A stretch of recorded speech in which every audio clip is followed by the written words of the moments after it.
இந்த நாளிலே கர்த்தருடைய வார்த்தையை உங்களுக்கு கொடுக்கும்படியாக அடியான் தேவ சமூகத்தில் அதுக்காக ரொம்ப பிரயாசப்பட்டு ஒரு சில வார்த்தைகளை உங்களுக்கு கொண்டு வந்திருக்கிறேன். கர்த்தர் தான் அதை உங்களுக்கு ஆசீர்வாதமாக்கி தரணும். அதற்கு முன்பதாக உங்கள் அனைவருக்கும் உயிர்த்தெழுந்த இயேசு கிறிஸ்துவின் நாமத்தினாலே அந்த உயிர்த்தெழுதலின் வாழ்த்துக்களை நான் உங்களுக்கு தெரிவித்துக் கொள்கிறேன். கவனிங்க, இன்றைக்கு என்ன சொல்லுவார்கள் என்ன எல்லாரும் சொல்லிகிட்டு இருக்கிறது என்ன, இன்றைக்கி ஈஸ்டர் ஈஸ்டர் ஈஸ்டர். எல்லாரும் இன்னைக்கு என்னது ஈஸ்டர் ஆராதனை சொல்கிறாங்க. நாம் அப்படி சொல்லக்கூடாது. ஆனால் அப்படி தான் சொல்கிறாங்க, எல்லாரும் சொல்கிறாங்க சொல்லிகிட்டு இருக்கீங்க. உண்மை என்ன என்று சொன்னால், இயேசு கிறிஸ்து கல்வாரி சிலுவையிலே அடிக்கப்பட்டு மரித்து மரணத்தை ஜெயித்து 3வது நாளிலே அவர் உயிர்த்தெழுந்ததாக கருதப்படுகிற நாள் அது உண்மைதான். எனவே இந்த நாளை நாம் உயிர்த்தெழுந்த நாள் என்று சொல்லி அவரை மகிமைப்படுத்த வேண்டுமே தவிர ஈஸ்டர் என்கிற வார்த்தை அதுக்கு பொருந்தாது. இது பாபிலோன் காலங்களிலே அவர்களால் ஏற்படுத்தப்பட்ட ஒரு பண்டிகை.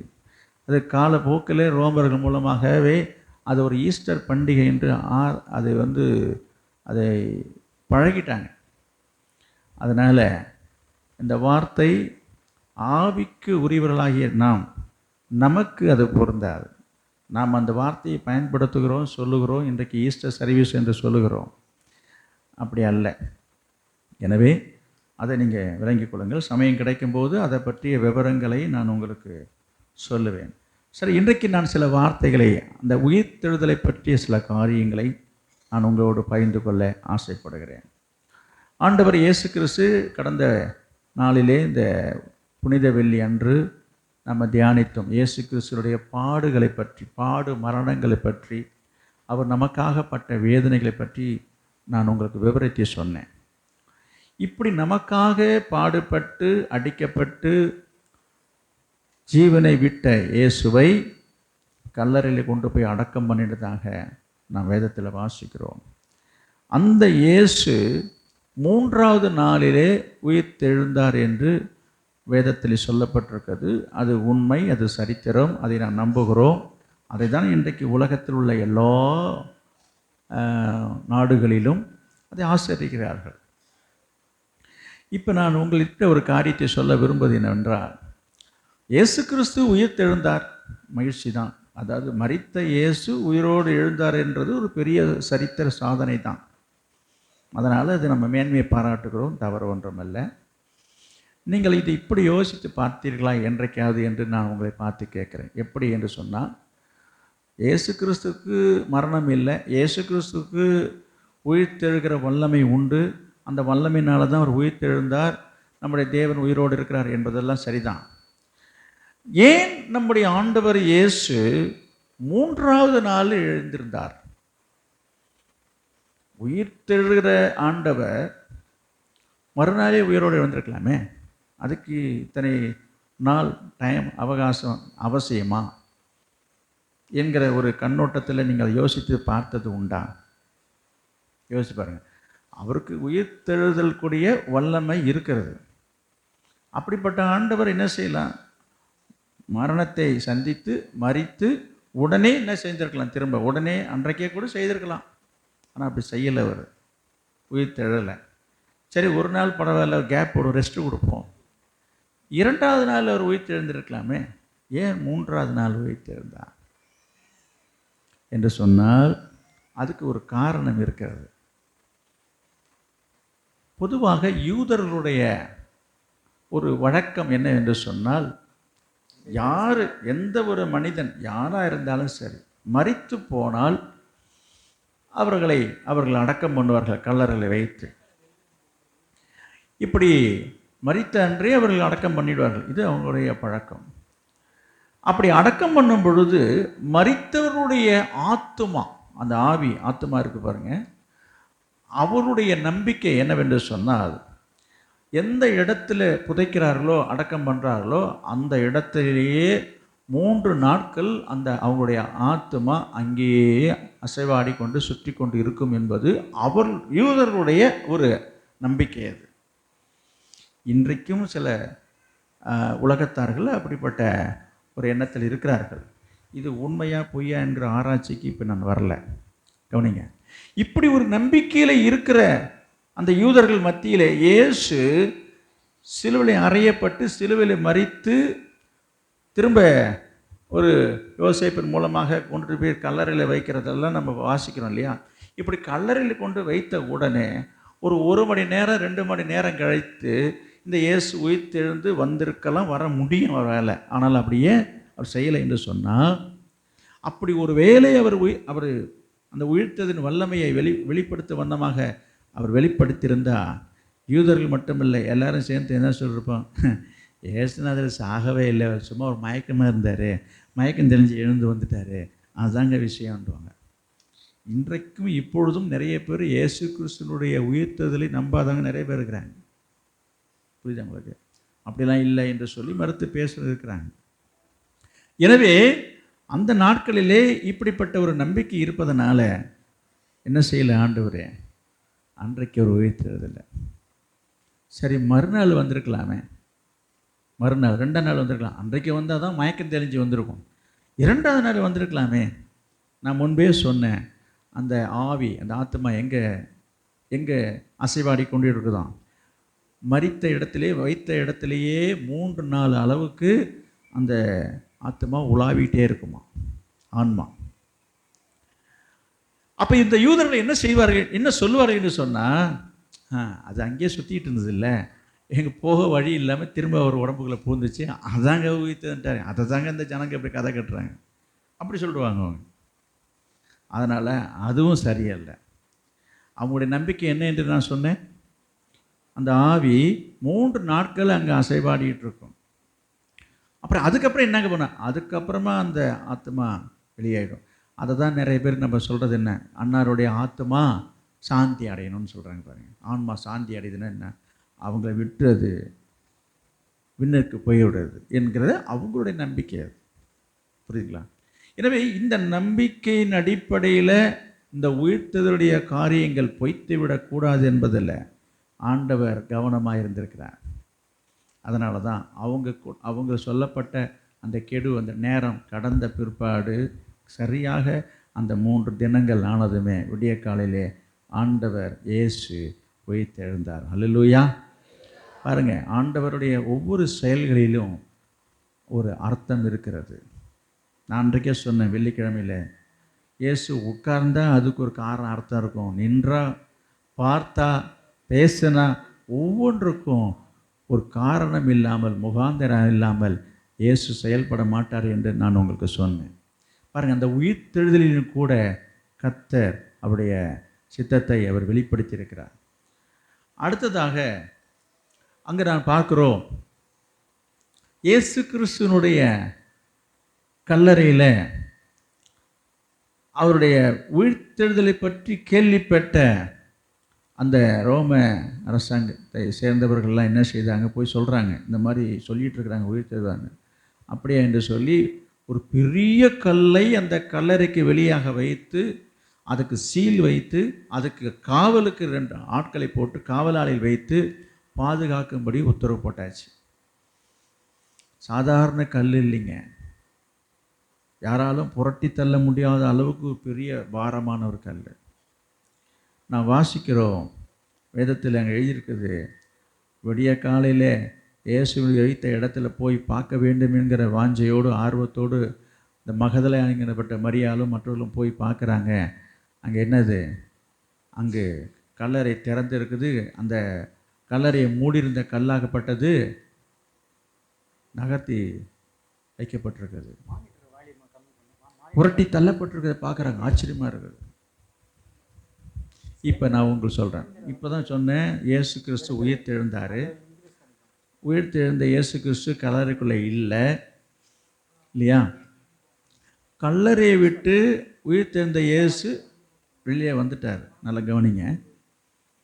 அப்படி இருக்கும் பொழுது இந்த அந்த கல்லறையின் வெளியில் வைக்கப்பட்டிருக்கிற அந்த கல்லை புரட்டி தள்ளினதுக்கு அப்புறம் அவர் உயிர்த்தெழுந்தாரா, இல்லை அவர் உயிர்த்தெழுந்து வெளியில் வர வேண்டும் என்பதற்காக அந்த கல்லை புரட்டி தள்ளினார்களா என்ற ஒரு கேள்வி கேட்டிங்கன்னா அப்படி கிடையாது. அந்த கல்லை புரட்டி தள்ளுவதற்கு முன்பாகவே இயேசு உயிர்த்தெழுந்து கல்லறை விட்டு வெளில வந்துட்டார். அதுதான் அவருடைய வல்லமை. வேதத்தில் வசனம் இருக்குது. சரி, அப்படி இருக்கும் பொழுது அவர் தான் இல்லை உள்ளார, அவர் சரீரம் தான் இல்லை. அவனோட தேவ தூதர்கள் வந்து என்ன செய்ததாக அங்கே எழுதப்பட்டிருக்குது, கல்லை புரட்டி அதன் மேலே ஏறி உட்கார்ந்தார்கள் என்று சொல்லி வேதத்தில் வாசிக்கிறோம். நான் சொல்கிறேன், நல்லா நீங்கள் வாசித்து பாருங்கள். இயேசு கல்லறையை விட்டு உயிர்த்தெழுந்து போயிட்டார். அந்த கல்லறையில் எதுவுமே இல்லை. இப்போ இந்த கல்லை புரட்ட வேண்டிய அவசியம் என்ன? இயேசு அப்படி தான் வரணும்னா அது அவசியம்தான். இல்லை, அதுக்கு அவசியமே இல்லை, வாய்ப்பு தேவையில்லை. அப்படி இருக்கும் பட்சத்தில் கல்லை புரட்டி தள்ள வேண்டியது அவசியம் என்ன என்று சொல்லி நீங்கள் சிந்தித்து பார்த்தால் கவனிங்க, அது இயேசு வெளியே வருவதற்கு அல்ல, இயேசு அங்கே இல்லை என்பதையும் அவர் உயிர்த்தெழுந்தார் என்பதையும் யூதர்கள் மட்டுமல்ல எல்லாரும் காண வேண்டும், கண்டு அது உணர வேண்டும், புரிந்து கொள்ள வேண்டும் என்கிற ஒரு நோக்கத்தில் தான் அந்த காரியம் நடைபெற்றது. இந்த கல் மட்டும் புரட்டி தள்ளப்படாமல் இருந்தால் யாரும் என்ன செய்ய முடியாது, உள்ளே போக முடியாது, உள்ளே போய் பார்க்க முடியாது, என்ன நடந்திருக்கின்றது தெரியறதுக்கு வாய்ப்பே இல்லை. அப்போ இவர் உயிர்த்தெழுந்த காரியத்தை சீஷர்கள் மட்டுமல்ல அந்த உலகத்துக்கே தெரிய வைக்க வேண்டும் என்பதற்காக தான் கர்த்தர் என்ன செய்தார், தூதன் மூலமாக அந்த கல்லை புரட்டி தள்ளினாராம். இன்றைக்கும் ஆண்டவருடைய கல்லறை திறந்திருக்கிறது. இன்றைக்கு அநேகர் அந்த உயிர்த்தெழுந்த ஆண்டவருடைய வல்லமையை இன்னும் அநேகர் உணராமல் இருக்கிறார்கள். உயிர்த்தெழுந்த இயேசுவை இன்னும் பார்க்காமல் இருக்கிறார்கள்.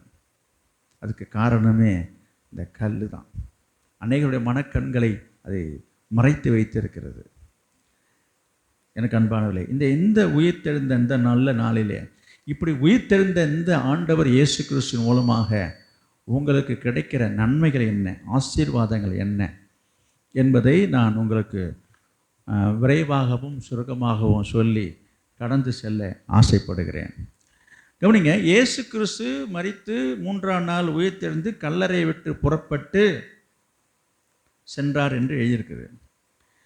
இப்படி அவர் செல்லும் பொழுது அவரை சந்தித்த அல்லது இயேசு சந்தித்த நபர்களை உங்களுடைய கவனத்துக்கு நான் கொண்டு வர விரும்புகிறேன். உயிர்த்தெழுந்த பிற்பாடு இயேசுவை கண்டவர்கள் யார்?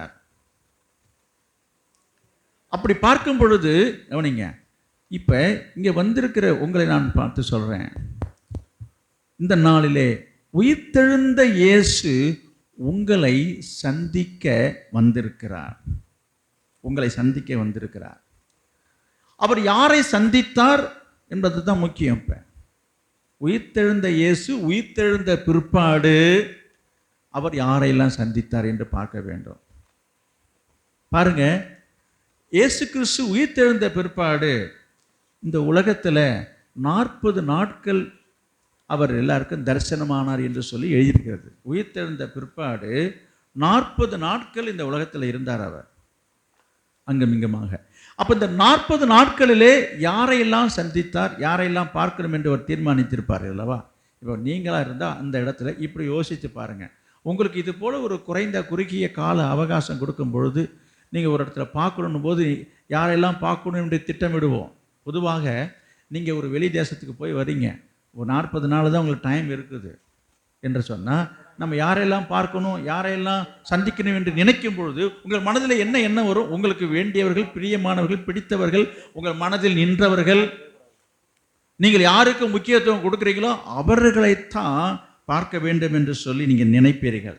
அது மாத்திரமல்ல, யாரை நாம் முதல்ல பார்க்க வேண்டும் என்று சொல்லி நீங்கள் நினைப்பீங்க. இப்போ உங்களை எடுத்து பார்ப்போம். உங்கள் கூட படித்தவர்கள், உங்கள் கூட பழகினவர்கள், நண்பர்கள், உங்கள் கூட விளையாடினவர்கள், இப்படிலாம் சில நினைவுகள் வரும். நீங்கள் வேலையை நிமித்தமாக பல ஆண்டுகளாக ஒரு வெளி தேசத்துக்கு, வெளிநாட்டுக்கு போய் திரும்ப உங்கள் ஊருக்கு வரீங்க. ஊருக்கு வந்து திரும்பியும் நம்ம வெளிநாட்டுக்கு போகிற மாதிரி ஒரு சூழ்நிலையில் வர்றதா வைத்துக்கொள்ளுங்களேன். அப்போ வர நீங்கள் என்ன செய்வீங்க?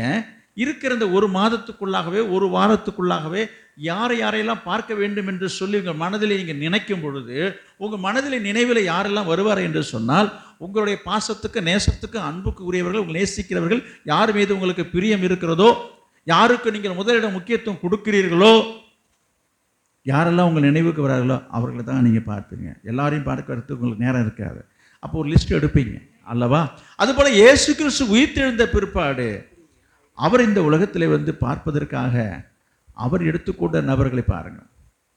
இன்றைக்கு இயேசு உங்களையும் சந்திக்க வந்திருக்கிறார்.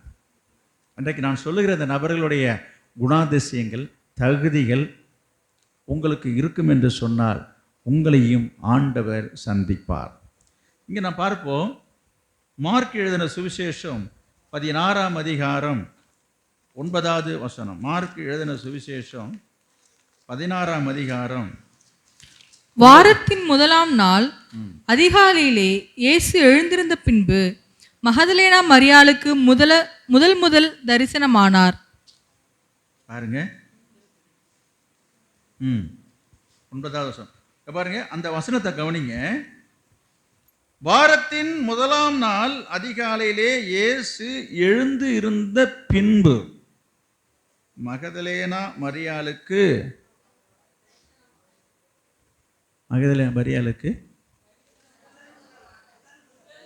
அந்த வார்த்தைக்காக தான் நான் நிறுத்தினேன். அதை முதல் நான் போட்டிருக்கேன்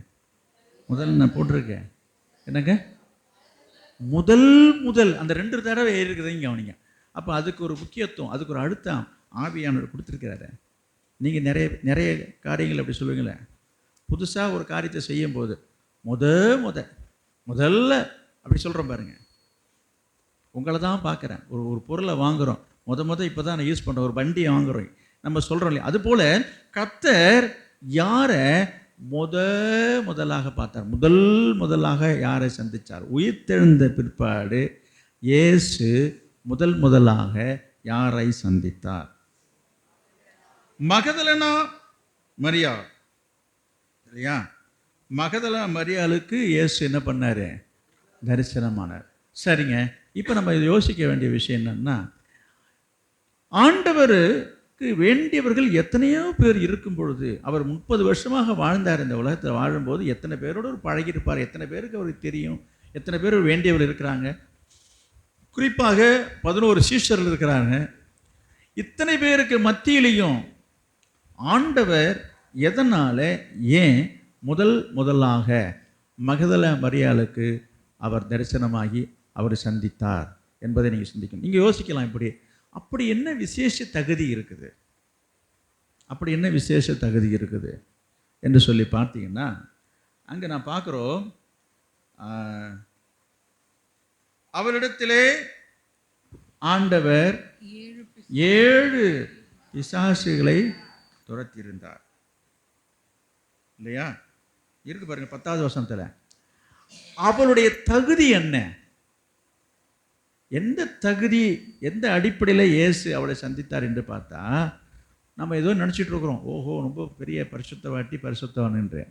அவளை பற்றி அங்கே சொல்லியிருக்கிற காரியத்தை கேட்கும்போது நம்ம உதட்ட பிதுக்கிறது போல தான் இருக்குது. என்னது? அவளிடத்திலிருந்து அவர் 7 பிசாசுங்க. கொஞ்சம் யோசிச்சு பாருங்க, இதெல்லாம் ஒரு தகுதியா? என்ன இப்படி செய்கிறார் ஆண்டவர்? இயேசு கிறிஸ்து உயிர்த்தெழுந்து விட்டார் என்கிற செய்தியை கேட்டு, இப்போ நான் உங்களுக்கு ஒரு கற்பனையான ஒரு கதை சொல்கிறேன். கற்பனைன்னு என்ன? சீஷர்கள்லாம் பேசிக்கிறாங்க, 11 பேரும் பேசிக்கிறாங்க. கேள்விப்பட்டியாப்பா, பேதுரு, யோவானு, என்ன பர்தலேமேயும், கவனிங்க, யாக்கோபு, இவங்கெல்லாம் உட்காந்து பேசிகிட்டு இருக்கிறாங்க. நான் சொல்கிறது கற்பனை, பைபிளில் கிடையாது. நான் சொல்கிற சம்பவம் நடக்கலை. என்ன பேசிக்கிறாங்கன்னா, இந்த மாதிரி இயேசுனார் உயிரோடு வந்துட்டாராம்ல, அவரை போய் நம்ம எல்லாம் ரிசீவ் பண்ணணும், ஒரு பெரிய வரவேற்பு கொடுக்கலான்னு நினைக்கிறோம், என்ன செய்யலாம், யார் அவரை போய் வரவேற்கிறது அப்படி இப்படின்னு சொல்லும்போது எல்லாம் சேர்ந்து இப்படி சொல்லுவாங்க. எப்போ பார்த்தாலும் இயேசுநாதர் கூடவே இருந்தது யார்? எல்லாத்துலேயும் முந்திரி கொட்டை மாதிரி முந்தி போடுறது யார்? இந்த பேதுரு. இவர் தான் சரியான ஆளாக இருப்பார், அதனால் இவரை நம்ம அனுப்பினா தான் பொருத்தமாக இருக்குது என்று சொல்லி இந்த 10 பேரும் சொல்லியிருப்பாங்க. நான் சொல்கிறதெல்லாம் கற்பனை, கவனிச்சுட்டு வாங்க. அப்படி ஒரு சம்பவம் கிடையாது. உடனே பேதுரு என்ன செய்வோம், ஐயோ நான் போக மாட்டேன். நான் தெரியாதனமா வாயை கொடுத்து மாட்டிக்கிட்டேன். நான் போய் சத்தியம் பண்ணி என்னது 3 முறை அவர் சத்தியம் பண்ணி அவர் தெரியாதுன்னு சொல்லி மறுதளிச்சிட்டேன். அதிலிருந்து கோழியை கண்டாலே எனக்கு பயமாக இருக்குது. எந்த இடத்துல எங்கே கோழி சத்தம் போட்டாலே எனக்கு ஒரே பயமாக இருக்குது. என்ன அதிலிருந்து நான் இப்போ கோழிக்கறி சாப்பிட்றதே மறந்துட்டேன். இப்படிலாம் நான் சொல்கிறதெல்லாம் கற்பனை. கவனிங்க. ஐயோ நான் போக மாட்டேன், அவரை பார்த்தாலே எனக்கு பயமாக இருக்குது. நான் சத்தியம் வேறு பண்ணிட்டேன். அப்பா மேலே சத்தியம், அம்மா மேலே சத்தியம், தலை மேலே சத்தியம், இவர் எனக்கு தெரியவே தெரியாதுன்னு சொல்லிட்டேன். நான் மாட்டேன்ப்பான்னு சொல்லியிருப்பாங்க. அடுத்தது இந்த 10 பேர் என்ன சொல்லியிருப்பாங்க, இன்னொருத்தவங்க சரி இவர் இப்படி சொல்லிட்டாரு, யோவான் இதுக்கு சரியான ஆள் என்று சொல்லியிருப்பாங்க. ஏனென்றால் யோவான் யார்? இயேசுனுடைய மார்பில் சாய்ந்து கொண்டிருந்தவன். ஆமாம் கரெக்ட், வெரி குட், இவனை விட இவர் தான் பெட்ரு, நீ தான்ப்பா இயேசுநாதரை போய் வரவேற்கிறதுக்கு என்னது சரியான நபர் என்று சொல்லியிருப்பாங்க. யோவான் சொல்லுவார், நீ சொல்கிறதெல்லாம் சரி தான், அதெல்லாம் ஒரு காலம். என்னது அதெல்லாம் ஒரு காலம். அவர் மேலே நான் சாய்ந்திருந்தது, நெஞ்சில் சாய்ந்திருந்தேன், அதை ஏன்ப்பா கேட்குறேன்? அவரை சிலுவையில் அறைவதற்காக பிடிச்சிட்டு போகிறதுனா துண்டை காணும், தோலை காணும்னு துணி இல்லாமல் ஓடினாள். அவர் அதுக்கெல்லாம் வசனம் இருக்குதுங்க. ட்ரெஸ்ஸே இல்லாமல் ஓடி இருக்கிறார். அவர் சொல்லுவார், ஐயோ அவரை போய் நான் எப்படி ஃபேஸ் பண்ணுறது, எனக்கு வெக்கமாக இருக்குது, நான் எப்படி அவர் முகத்தில் முழிப்பேன், அதனால் நான் போக மாட்டேன் என்று சொல்லி இருக்கக்கூடும். இந்த மாதிரி ஒவ்வொருத்தரும் என்ன பண்ணிட்டு இருக்கிறாங்க, பேசிகிட்டு இருக்கும்போது கவனிச்சிட்டே வாங்க. கடைசியாக இப்படி ஒரு முடிவு எடுத்திருப்பாங்க. சரி போ, நம்ம 10-11 பேருமே எதுக்கும் லாய்க்கு இருக்கிற மாதிரி தெரியல. சரி, இயேசுனுடைய தாயாகிய மரியாள் இருக்கிறாங்க. கரெக்ட், வெரி குட், அவங்க தான் சரியான நபர். தாய்க்கு தாயுமாச்சு, வரவேற்கிறது சரியான ஆளுமாச்சு, அவங்கள தான் நம்ம என்ன செய்யணும், சூஸ் பண்ணணும்னு ஒரு முடிவு எடுத்திருப்பாங்க. நல்லா கேட்டுட்டாங்க. நான் சொல்கிறது எல்லாம் திரும்பவும் சொல்கிறேன், கற்பனை. இப்படி தானே நடந்திருக்கும். ஆனால் யாராவது இந்த 10-11 பேரில் பேசிகிட்டு இருக்கும்போது ஒரு டிஸ்கஷனில் இந்த மகதலேனா மரியாளை யாராவது சூஸ் பண்ணியிருப்பாங்களா? அப்படி ஒரு வேளை சூஸ் பண்ணியிருந்தா இவங்க என்ன பேசியிருப்பாங்கன்றதான் கேள்விப்பேன். இவங்க என்ன பேசியிருப்பாங்கன்னா, அவெல்லாம் ஒரு அந்த பொண்ணு, அவங்களாம் ஒரு மனுஷி, அவங்களாம் ஒரு பொண்ணு. ஏன் 1 இல்லை 2 இல்லை 7 பிசாசு இருக்குது. போய் இந்த பொம்பளை அனுப்புறது சி என்று சொல்லி இருக்கக்கூடும். மேபி நான் சொல்கிறதெல்லாம் கற்பனை. அப்படி ஒரு வேலை சொல்லியிருக்கலாம் இல்லையா? இப்படிப்பட்ட ஒரு நிலையில் இயேசு யாரை முதலாவது சந்தித்தார்? மகதலேனா. அந்த மகதலேனா மரியாளை சந்திக்கிற விஷயம் இந்த சீஷர்களுக்கு கேள்விப்பட்டிருந்தா திரும்பவும் நான் ஒரு கற்பனைக்கு வரேன். இந்த செய்தியை கேள்விப்படுறாங்க, இந்த மாதிரி மரியாள் தான் ரிசீவ் பண்ண போகிறான். ஐயோ என்னாச்சு, இவருக்கு மரம் கழிண்டு போச்சு போல் இருக்கு, நல்லா தானே இருந்தார் நம்ம கூட இருக்க வரைக்கும்லாம், இந்த கல்லறைக்கு போனது வந்ததுலேருந்தால் மைண்டு கைண்டிச்சு போல் இருக்கு, ஒரு பேய் பிடிச்ச பிசாசு பிடிச்ச பொம்பளை போய் யூஸ் பண்ணிருக்காரு என்று ஒரு வேளை அவர்கள் உளறி இருக்கக்கூடும். சொல்கிறது புரியுதுங்களா? ஆனால் ஆண்டவர் யாருக்கு முதலாவது தரிசனத்தை கொடுத்தார்? யோசிச்சு பாருங்க. அப்போ இதனுடைய அர்த்தம் என்ன? யூதர்கள் காலத்தில், நான் சொல்கிறேன், யூதர்கள் காலத்தில், அந்த காலம் இந்த காலமும் அப்படி தான் இருக்குது, பெண்களுக்கு மதிப்பு கிடையாது. பெண்களை யாரும் மதிக்க மாட்டார்கள். பெண்கள் சபையில் பேசக்கூடாது என்பது மட்டும் அல்ல, புரியுங்களா, ஆண் ஆதிக்கம் உள்ள இந்த சமுதாயத்தில் பெண்களை ஒரு பொருட்டாக எண்ணுவதும் இல்லை, அவர்களுக்கு கொடுக்க வேண்டிய மதிப்பு மரியாதையை கொடுப்பதும் இல்லை, அவர்களுக்கு ஒரு முக்கியத்துவத்தை கொடுக்கறதே கிடையாது. அப்போ இயேசுனுடைய எண்ணங்கள் சிந்தைகளை நீங்கள் பார்க்க வேண்டும். இயேசு அதை எல்லாவற்றையும் முறியடிக்கும் வண்ணமாக உயிர்த்தெழுந்த இயேசு என்ன செய்தார்? ஒன்றுக்கும் உதவாத, ஒன்றுக்கும் தகுதி இல்லாத, எல்லாராலும் புறக்கணிக்கப்பட்டு மட்டமாக அற்பமாக எண்ணப்பட்ட யாரு? மகதலேனா மரியாள். மகதலேனா மரியாளை பற்றி சொல்லுறதுக்கு உங்களுக்கு என்ன இருக்குது? நான் உங்களை பார்த்து நான் கேட்குறேன். வேதத்தில் சொல்லப்பட்டிருக்கிறது பார்க்கும்போது உண்மையாகவே அப்படி ஒன்றும் பெரிய ஒரு பிரமாதமான நபர் என்று சொல்லிவிட முடியாது. அவளை குறித்து மேன்மை பாராட்டி சொல்வதற்கான காரியங்கள் எதுவுமே கிடையாது. இன்னும் சொல்லப்போனால் ஒரு தவறான ஒழுக்கம் கேட்ட ஒரு பெண்மணி. அவளை பற்றி சொல்லணும் நிறைய போயிட்டே இருக்கும். சொல்ல ஆரம்பித்தா அப்படியெல்லாம் பேசுவாங்க உலகம். ஆனால் ஆண்டவர் என்ன செய்தார்? அப்படிப்பட்ட நபரை தான் முதல்ல சந்திக்கிறார். இன்றைக்கு நான் உங்களுக்கு சொல்ல வருகிற சத்தியம் என்னவென்று சொன்னால், எனக்கு அன்பானவர்களே, இன்றைக்கு இந்த உயிர்த்தெழுந்த இயேசு கிறிஸ்து இங்கே வந்திருக்கிற உங்களிலே இந்த மகதலேனா மரியாளையைப் போல எல்லாராலும் புறக்கணிக்கப்பட்டு, ஒதுக்கப்பட்டு, வெறுக்கப்பட்டு, அற்பமாக எண்ணப்பட்டு, உதாசீனம் செய்யப்பட்டு நிலையில், அந்த மனநிலையிலே நீங்கள் இருக்கீங்களா? சிலர் சொல்லக்கூடும், சில சகோதரி மாளுக்கு நான் சொல்கிறேன், சிலர் சொல்லக்கூடும், எங்கள் வீட்டில் என்னை யாரும் மதிக்க, நீங்கள் சொல்கிறது கரெக்டு தாங்க, என்னெல்லாம் ஒரு பொருட்டாகவே நினைக்கிறது கிடையாதுங்க, இதெல்லாம் ஒரு மனுஷனே நினைக்கிறது கிடையாதுங்க, ஏன் அவ்வளோ தூரம், எங்கள் வீட்டுக்காரரே என்னை மதிக்கிறது கிடையாதுங்க, என் புருஷனே என்னெல்லாம் ஒரு ஜடமாக நினச்சிட்டு இருக்கிறாங்க என்று சொல்லக்கூடிய சில குடும்பங்கள் உண்டு, சில மனைவிமார்கள் உண்டு. என்னை மதிக்கிறது கிடையாதுங்க, நம்ம சொல்கிறதெல்லாம் யாரும் கேட்கறதே கிடையாதுங்க, என் பேச்சுக்கெல்லாம் மதிப்பே கிடையாதுங்க. அது மட்டுமா சிலர் இப்படிலாம் பேசுவார்கள். இப்போ இந்த மகதலேனா மரியாளை எப்படி அவர்கள் நினைப்பார் என்று சொன்னோன்னு, அதே போல் இன்றைக்கு உலகத்தில் அதெல்லாம் அது ஒரு சிடுமூஞ்சி, அது ஒரு அழுமூஞ்சி, என்னது இது ஒரு இழிச்சவை, இதெல்லாம் ஒரு ஆள், இதெல்லாம் ஒரு மனுஷன், இதுக்கு போய் பேசிகிட்டு இருக்கீங்க, இவங்களெல்லாம் ஒரு மனுஷன் நினச்சி நீ பேசிகிட்டு இருக்கிய. யாராவது அப்படி சந்திச்சா அப்படிலாம் பேசுகிறாங்க. நீங்கள் நினைக்கலாம், எனக்கு யாரும் எந்த விதமான ஒரு பொறுப்பு கொடுக்கல, எனக்கு எந்த வேலையும் கொடுக்கல, நான் ஒதுக்கப்பட்டவனாக இருக்கிற இந்த சபையிலையும் சரி, வீட்லேயும் சரி, குடும்பத்துலேயும் சரி, புறக்கணிக்கப்பட்ட நிலையில் இருக்கீங்களா? மதிக்கப்படாத நிலையில் இருக்கீங்களா? கர்த்தர் இன்றைக்கு உயிர்த்தெழுந்த இந்த இயேசு கிறிஸ்து இன்றைக்கு உங்களை சந்திக்க வருகிறார். எப்படி? இப்போ நான் சொன்ன இந்த தகுதி உங்களுக்கு இருந்ததுன்னா, எந்த தகுதி, இந்த மகதலேனா மரியாளை போல யாரெல்லாம் நீங்கள் இருக்கீங்களோ கவலைப்படாதீங்க. ஆமாங்க, நீங்கள் சொல்கிற மாதிரி தாங்க என் நிலைமை என்று நீங்கள் சொன்னீங்கன்னா, நீங்கள் தகுதி உள்ள நபர்கள். எதற்கு? இயேசு உங்களை சந்திப்பதற்கு. அப்போ நம்ம நினச்சிட்டு இருக்கிறோம் இயேசுநாதர் சந்திக்கிறாருன்னா ஓஹோ பெரிய ஆளாக இருப்பேன் என்று சொல்லி. இன்னொரு வசனத்தையும் நீங்கள் பார்க்கணும். அங்கே பாருங்க, மத்தேயு எழுதின சுவிசேஷம் 28ஆம் அதிகாரம் 9வது வசனம். அவர்கள் அவருடைய சீஷர்களுக்கு அறிவிக்க போகிற போது இயேசு தாமே அவர்களுக்கு எதிர்பட்டு வாழ்க என்றார். அவர்கள் கிட்ட வந்து, நான் சொல்லிடுறேன், இந்த 28ஆம் அதிகாரத்தில் முதல் வசனத்தையும் கொஞ்சம் பார்த்துருங்களேன். ஓய்வு நாள் முடிந்து வாரத்தின் முதலாம் நாள் விடிந்து வருகையில் மகதலேனா மரியாளும் மற்ற மரியாளும் கல்லறை. கவனிங்க, இந்த மரியாள் மட்டுமல்ல, வேற மரியாளும். அதுக்காக தான் சொல்ல வந்தேன். மகதலேனா மரியாளும் மற்ற மரியாளும் கல்லறையை பார்க்க வந்தார்கள். இயேசு அவர்களுக்கு எதிர்ப்படுகிறார்.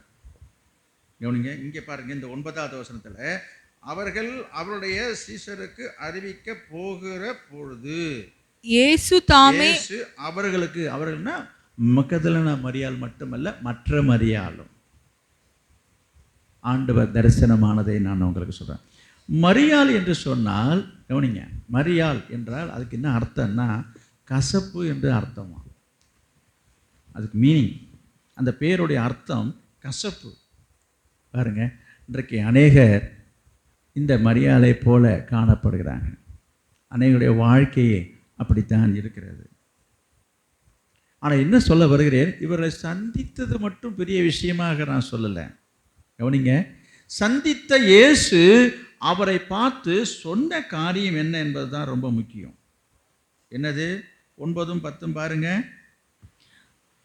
அவர்கள் அவருடைய சீஷர்களுக்கு அறிவிக்க போகிற போது இயேசு தாமே அவர்களுக்கு எதிர்பட்டு, இயேசு அவர்களுக்கு எதிர்கொண்டு வருகிறதாக நான் பார்க்கிறோம். அவங்க மகதலேனா மரியாளும் கல்லறைண்டை போய் நிற்கும் பொழுது அங்கே தூதன் வந்து சொல்கிறான், நீங்கள் இயேசுவை தானே பார்க்க வந்திருக்கீங்க, அவர் உயிர்த்தெழுந்து போயிட்டார் என்று சொல்லி இந்த கேள்விப்பட்டு வராங்க. அவங்க ஒன்றும் உயிர்த்தெழுந்த இயேசு இன்னும் பார்க்கல, இந்த செய்தியை கேட்டுக்கிட்டு வராங்க. வரும் பொழுது அங்கே நான் பார்க்குறோம், எதிரே இயேசு அவர்களை சந்தித்தது தான் முதல் தரிசனம் என்பதையும் நான் உங்களுக்கு சொன்னேன். இங்கே நான் சொல்ல வந்த விஷயம் என்னென்னா, இயேசு தரிசனமாகி, அதாவது உயிர்த்தெழுந்து தரிசனமாகி கொடுப்பதற்காக வரும் பொழுது யாரை முதலாக பார்த்ததாக நாம் இப்போ பார்த்து கொண்டு வருகிறோம்? மகதலேனா மரியாளையும் மற்ற மரியாளை என்று சொல்கிறோம். இந்த இடத்துல நான் சொல்கிறேன், திருப்பியும் சொல்ல வரேன். அந்த மரியாளை பற்றி சொல்லணுன்னா நான் என்ன சொன்னேன்? அவருடைய காரியங்கள்லாம் பார்க்கும்போது ஒன்றும் பிரமாதமாக பெருமையாக அவங்க அருமை பெருமை சொல்கிற மாதிரி ஒன்றுமே கிடையாது. இப்படிப்பட்டவர்களை இந்த சமூகம் எப்படி பார்க்கும் என்பதற்கு நான் சொல்ல வருகிறேன். இப்போ நான் உங்களை வச்சு நான் பேசுகிறேன். பொதுவாக நாம் அப்படி செய்கிறதில்லை. கிறிஸ்தவர்களாகிய ரட்சிக்கப்பட்டிருக்கிற நமக்கு அந்த சாஸ்திரம் சம்பிரதாயம் கிடையாது.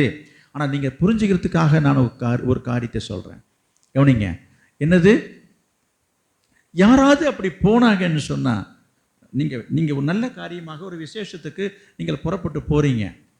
இப்படி புறப்பட்டு போகும்போது எதிர்கொண்டு வருகிற நபர்களை பார்க்குறவங்க நிறைய பேர் என்ன சொல்கிறாங்க?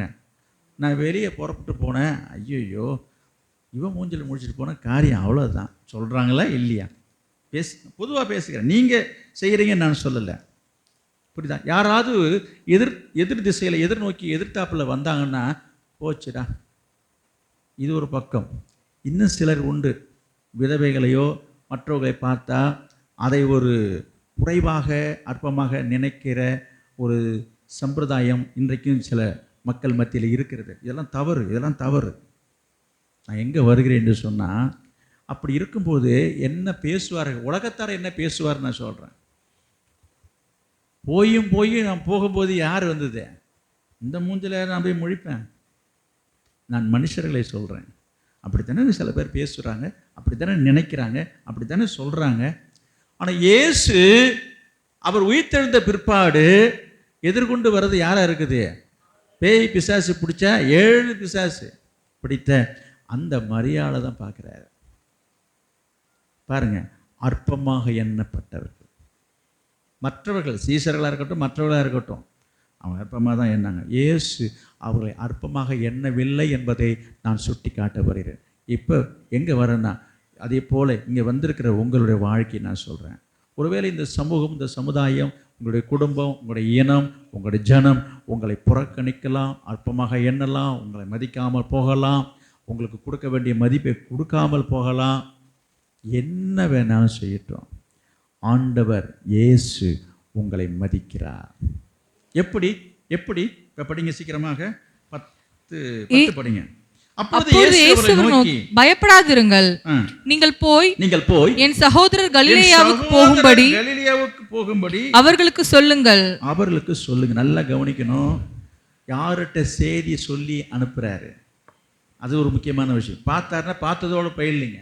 அப்போ ஒரு முக்கியமான காரியத்தை, ஒரு முக்கியமான ஒரு பொறுப்பை, ஒரு முக்கியமான ஒரு வேலையை, ஒரு ஊழியத்தை, ஒரு பொறுப்பை யார்கிட்ட போய் யார்கிட்ட கொடுக்குறாரு சொல்லுங்க? மகதலேனா மரியாள்கிட்ட கொடுக்குறாரு. பாருங்க, இயேசு கூடவே இருந்த சீசல் உண்டு, நெருக்கமாக இருந்தவர்கள் உண்டு, அவர் கூடவே இருந்தவர் பலர் உண்டு. அவங்களுக்கெல்லாம் இந்த வாய்ப்பு, அந்த தருணத்தை ஆண்டவர் கொடுக்கல. யாருக்கு கொடுத்தாரு? 7 பிசாசு பிடிச்ச இந்த மரியாளுக்கு தான் இந்த பொறுப்பை கொடுக்குறாரு.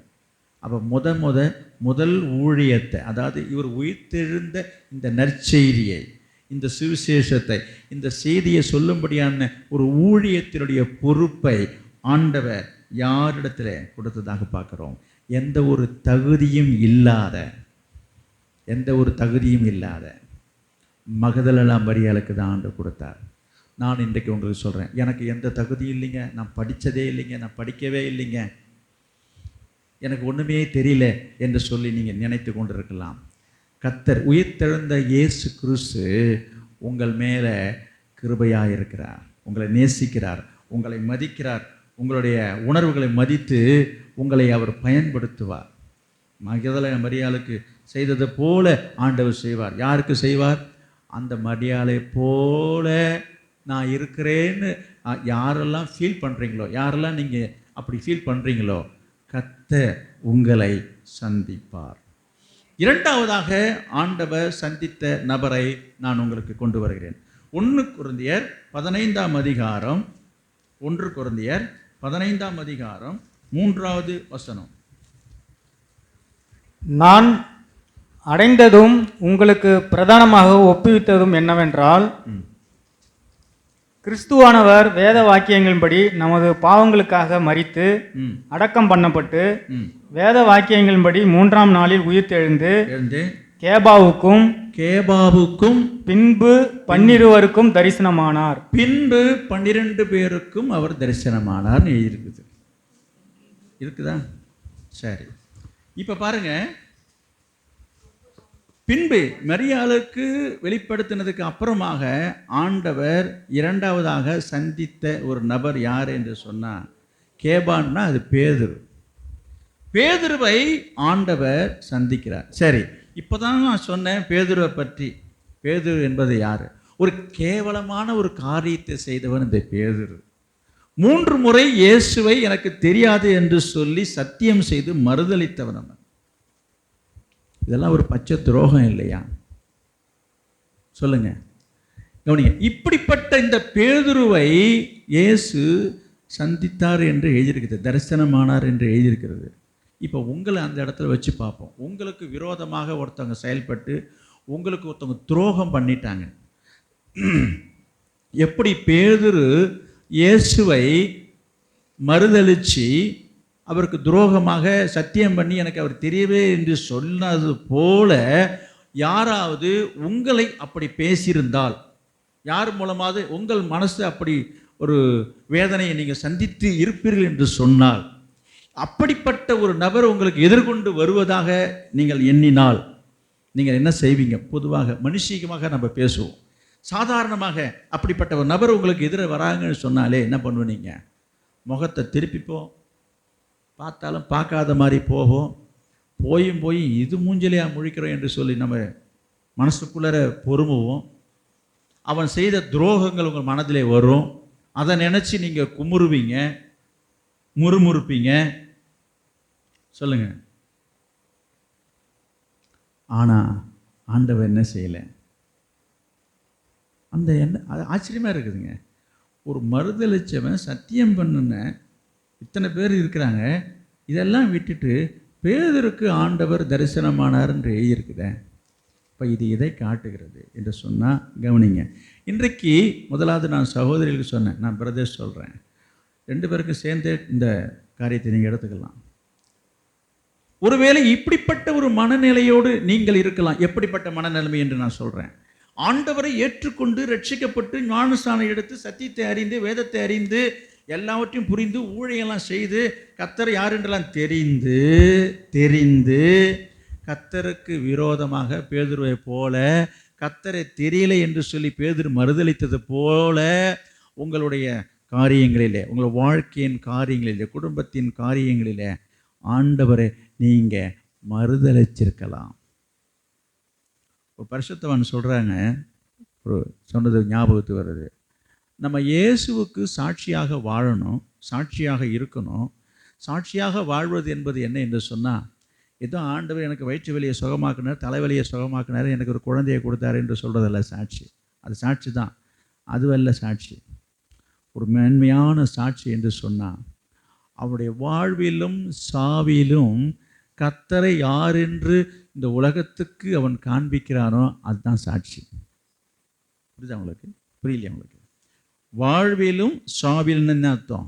ஒரு ரட்சிக்கப்பட்ட ஒரு விசுவாசி அவங்களுக்கு ஒரு திருமண காரியம் ஒன்று வரும் பொழுது, வாழ்க்கை என்கிற ஒரு இடத்துக்கு வரும் பொழுது அங்கே நிறைய பேர் தடம் மாறுகிறார்கள். தடம் புரண்டு போகுது, ட்ரெயின் தடம் புரண்டது போல மாறிடுறாங்க. அந்த இடத்துக்கு வர வரைக்கும் அது வரைக்கும் விசுவாசமாக இருப்பாங்க, வாஞ்சியாக இருப்பாங்க, ஊழியம் செய்வாங்க, ஆவியில் நிறைவாங்க, அந்நிய பாஷையெல்லாம் பேசுவாங்க. கல்யாணம்னு வரும்பொழுது என்ன செஞ்சிடுறாங்க? அம்மா சொன்னாங்க, மாமா சொன்னார், சித்தப்பா சொல்கிறாரு, பெரியப்பா சொல்கிறாருன்னு சொல்லிவிட்டு என்ன பண்ணுறாங்க? கர்த்தருக்கு விரோதமான காரியத்தை செய்கிறாங்க. இது என்னது? இது துரோகம். ஆண்டவரோடு ஒரு உடன்படிக்கை பண்ணுகிற நாம், கர்த்தருடையவர்கள் என்று சொல்லி ஒரு உடன்படிக்கை பண்ணிட்டு நமக்கு ஒரு வாழ்க்கையில் ஒரு இந்த மாதிரி ஒரு சோதனை வரும்போது அதில் உறுதியாக இல்லாமல் நிறைய பேர், இது என்னது? ஆண்டவர் மறுதலிக்க காரியம் தானே. ஆமாம், போய் என்ன செய்கிறோம்? ரட்சிக்கப்படாதவர்களை விசுவாசிக்கும் அவிசுவாசிக்கும் சம்பந்தம் ஏதுன்னு எழுதியிருக்குது. நிறைய பேர் என்ன செய்கிறாங்க? எப்படியாவது ஒரு கல்யாணம் நடந்தால் போதும் என்று சொல்லி ரட்சிக்கப்படாத ஒரு குடும்பங்களில், அது மாப்பிள்ளையாக இருக்கட்டும், அது பெண்ணாக இருக்கட்டும், பெண்ணு கொடுத்தாலும் சரி, பெண்ணை எடுத்தாலும் சரி, கவனிங்க, எப்படியாவது காரியம் முடிஞ்சால் போது திரும்பி வந்து ஒரு காலில் விழுந்துக்கலான்ற எண்ணத்தில் செய்கிறாங்க. நான் உங்களுக்கு சொல்கிறேன், அது துரோகம். என்ன துரோகம்? நம்ம ஆண்டவரை நம்ம மறுதலிச்சிட்டோமே. இப்போ நம்ம என்ன பண்ணுறோம்? அங்கே அந்த அந்நிய தெய்வங்களுக்கு முன்பதாக உடன்படிக்கை செய்யும்போது என்ன ஆகும்? இயேசுவை மறுதலிச்சிடுறோம். இங்கே நான் வருகிறேன்னு சொன்னால், இது போல் சிலர் சில சந்தர்ப்ப சூழ்நிலையால் நான் இப்படி செய்துட்டேனே, நான் இப்படி நடந்துட்டேனே, ஆண்டவரை துக்கப்படுத்திட்டேனே, ஆண்டவருக்கு நான் துரோகம் பண்ணிட்டேனே என்று சொல்லி பேதுருவை போல மனசு வருந்தக்கூடிய நிலையில் நீங்கள் ஒரு வேளை யாராவது இங்கே இருக்கலாம். ஆனால் நான் சொல்கிறேன், மறுதலிச்ச பேதுருவையே இயேசு சந்தித்தார். எனவே இன்றைக்கு இந்த மனநிலையோடு யாரெல்லாம் இருக்கீங்களோ, என்ன மனநிலைன்னு சொன்னால், ஹாயாக காலரை தூக்கி விட்டுட்டு இருக்குதில்ல. இப்போ இதை குறித்த ஒரு குற்ற உணர்வோடு இருக்கிற ஒரு மனநிலைமை, ஒரு உணர்வு உங்களுக்குள்ளே இருக்குதா? நம்ம இப்படி பண்ணிட்டோமே, இப்படி செய்திருக்கக்கூடாது என்று சொல்லி ஒரு ஃபீலிங்ஸ் இருக்கணும். அப்படி ஒரு உணர்வோடு இருக்கிறவர்களை கர்த்தர் சந்திப்பார். நான் சொல்கிறது புரியுதா? நடந்து போச்சு, முடிஞ்சு போச்சு, நம்ம செய்தது சரியில்லை, இப்படிலாம் பண்ணிட்டோமே, என்னெல்லாம் ஆண்டவர் சந்திப்பாரா என்று சொன்னால் கர்த்தர் உங்களை சந்திப்பார். யாரை? அந்த உணர்வு உள்ளவர்களை. பேதுருவை போல அந்த உணர்வு உள்ளவர்களை கவனிங்க. ஆண்டவர் என்ன செய்தார்? அவனுக்கு தரிசனமானதுனால அந்த பேதுருவை கொண்டு தான், அவனுடைய பிரசங்கத்தினால தான் 3000 பேர் ரட்சிக்கப்பட்டதாக வேதத்தில் இருக்கிறோம். கொஞ்சம் யோசித்து பாருங்க. கர்த்தர் உங்களையும் மாற்ற வல்லவராக இருக்கிறார். உயிர்த்தெழுந்த இயேசு உங்கள் வாழ்க்கையிலையும் வல்லமையான காரியத்தை செய்ய வல்லவராக இருக்கிறார். உங்கள் வல்லமையாக எடுத்து பயன்படுத்த அவர் வல்லவராக இருக்கிறார். அவர் மூலமாக ரட்சிக்கப்பட்டவர், ஞானஸ்நானம் எடுத்தவர் எத்தனை பேரையோ என்று சொல்லி எழுதப்பட்டிருக்கு. யோசித்து பாருங்க. கர்த்தர் செய்வார். மூன்றாவதாக இயேசு சந்தித்த நபரை பார்க்கலாம். லூக்கா எழுதின சுவிசேஷம் 24ஆம் அதிகாரம். லூக்கா எழுதின சுவிசேஷம் 24ஆம் அதிகாரம் 29வது வசனம்.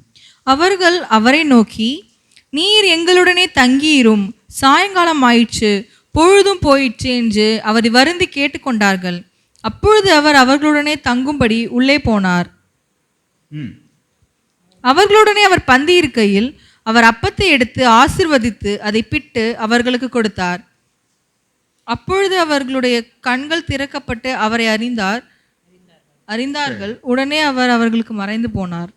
கவனிங்க, நான் சொல்ல வந்தது என்னன்னா, இயேசு கிறிஸ்து வழியில் போய் கொண்டிருந்த சீஷர்களை சந்திக்கிறார். கவனிங்க. ஆனால் அந்த சீஷர்களுக்கு வந்தது, வருகிறது, தன்னோடு இருக்கிறது, பேசுகிறது இயேசு என்று தெரியல. யார்கிட்ட பேசுகிறோம் யாருன்னே தெரியாமல் இருக்கிறாங்க. உணராதவர்களாக இருக்கிறாங்க. இயேசு பேச்சு கொடுக்குறாரு, பேசுகிறாரு, தெரியல. நான் சொல்ல வந்தது என்னென்னா, உணராதவர்களுக்கு உணர்வை கொடுக்கும்படியாக, உணராதவர்களை உணர வைப்பதற்காக இயேசு அங்கு அவர்களை சந்திக்கிறதை நாம் இங்கு பார்க்குறோம். என்ன சொல்ல வர்றேன்?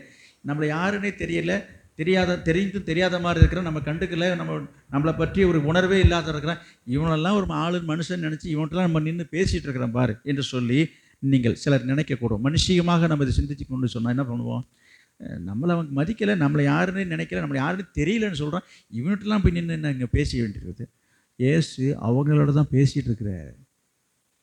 உணர்வில்லாதவர்களை, உணராதவர்களுக்கு கண்களை திறக்கும்படியாக ஆண்டவர் அவர்களை சந்திக்கிறார். இன்றைக்கு சபைகளில் இன்றைக்கு அதே போல உணர்வில்லாத அநேகர் இருக்கிறாங்க. அது என்ன உணர்வு என்று சொன்னால், சபைக்கு வருவாங்க, வந்துகிட்டு இருக்கிறாங்க, அதெல்லாம் சரி தான், ஆராதனைக்கு வருவாங்க. என்ன செய்யறோன்னா, ஆராதனையில் நம்ம பாட்டு பாடுறோம், பாட்டே பாட மாட்டாங்க. ஆராதனையில் எல்லாரும் கை தட்டுவாங்க, கை தட்டவே மாட்டாங்க. ஆராதனையில் எல்லாரும் கையை அசைச்சிட்டு இருப்பாங்க, இவங்க அப்படியே மரக்கட்டை மாதிரி உட்காந்துருப்பாங்க. இது ஒரு பக்கம் இருக்கவே, எல்லாம் ஆவியில் நிரம்பி அந்நிய பாஷையெல்லாம் பேசிகிட்டு இருப்பாங்கன்னு வச்சுங்களேன். இது அப்படியே மரக்கட்டை மாதிரி சில பேர் உட்காந்துருப்பாங்க. எந்த ஒரு உணர்வும் இருக்காதுங்க. இங்கே எல்லாம் ஆடுவாங்க, குதிப்பாங்க, கீழே விழுவாங்க, பிறழுவாங்க. இது அசையவே அசையாதுங்க. அந்த மாதிரி நாட்கள்லாம் இருக்கிறாங்க சபைக்குள்ளார. எப்படி? உணர்வு இல்லாதவங்க. ஒரு வசனம் இருக்குதுங்க, இதுக்குள்ள வசனம், என் பக்கத்தில்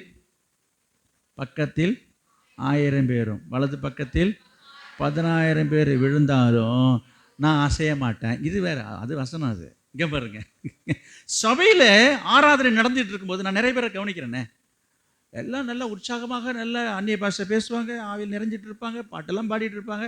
அப்படியே உட்காந்துருங்க. எது நடந்தால் என்னெல்லாம் அசைக்கவே முடியாது. அவருடைய தோரணை எப்படி இருக்குன்னா, என்னை யாராலும் என்ன செய்ய முடியாது. எத்தனை பேர் என் பக்கத்தில் வந்து உழுந்தாலும் சரி, அவன் உழுந்து பிறண்டாலும் சரி. அது என்ன சொல்ல வருகிறேன்னா, தேவனுடைய பிரசன்னத்தை உணராதவர்கள் நான் சொல்கிறேன். அவருடைய இருதயத்தில் அதோட ரசனை தெரியல, அதோட மேன்மை தெரியல, அதோட மகிமை தெரியலையா. நம்ம சும்மா பாங்க குதிச்சுட்டு இருக்கிறோம், சும்மா பாங்க ஆடுறோம். இவங்க நினச்சிட்டு இருக்கிறாங்க இது என்ன ஆட்டம், இது என்னன்னு. அது தேவ பிரசன்னத்தை அனுபவிச்சவங்க மட்டும்தான் தெரியும். அனுபவிக்காத ஆட்களுக்கு என்ன தெரியாது, இது மேன்மை தெரியாது. இது ஒரு அற்பமான காரியமாக தான் பார்ப்பாங்க. இது என்ன கத்துறாங்க, இது என்ன சத்தம் போடுறாங்க என்று சில பேர் சொல்லுவாங்க. எனக்கு அன்பானவர்களே, தேவனுடைய பிரசன்னத்தை உணர்ந்தவர்களுக்கு மட்டும்தான் தெரியும் தேவன் எவ்வளவு நல்லவர் என்பதை.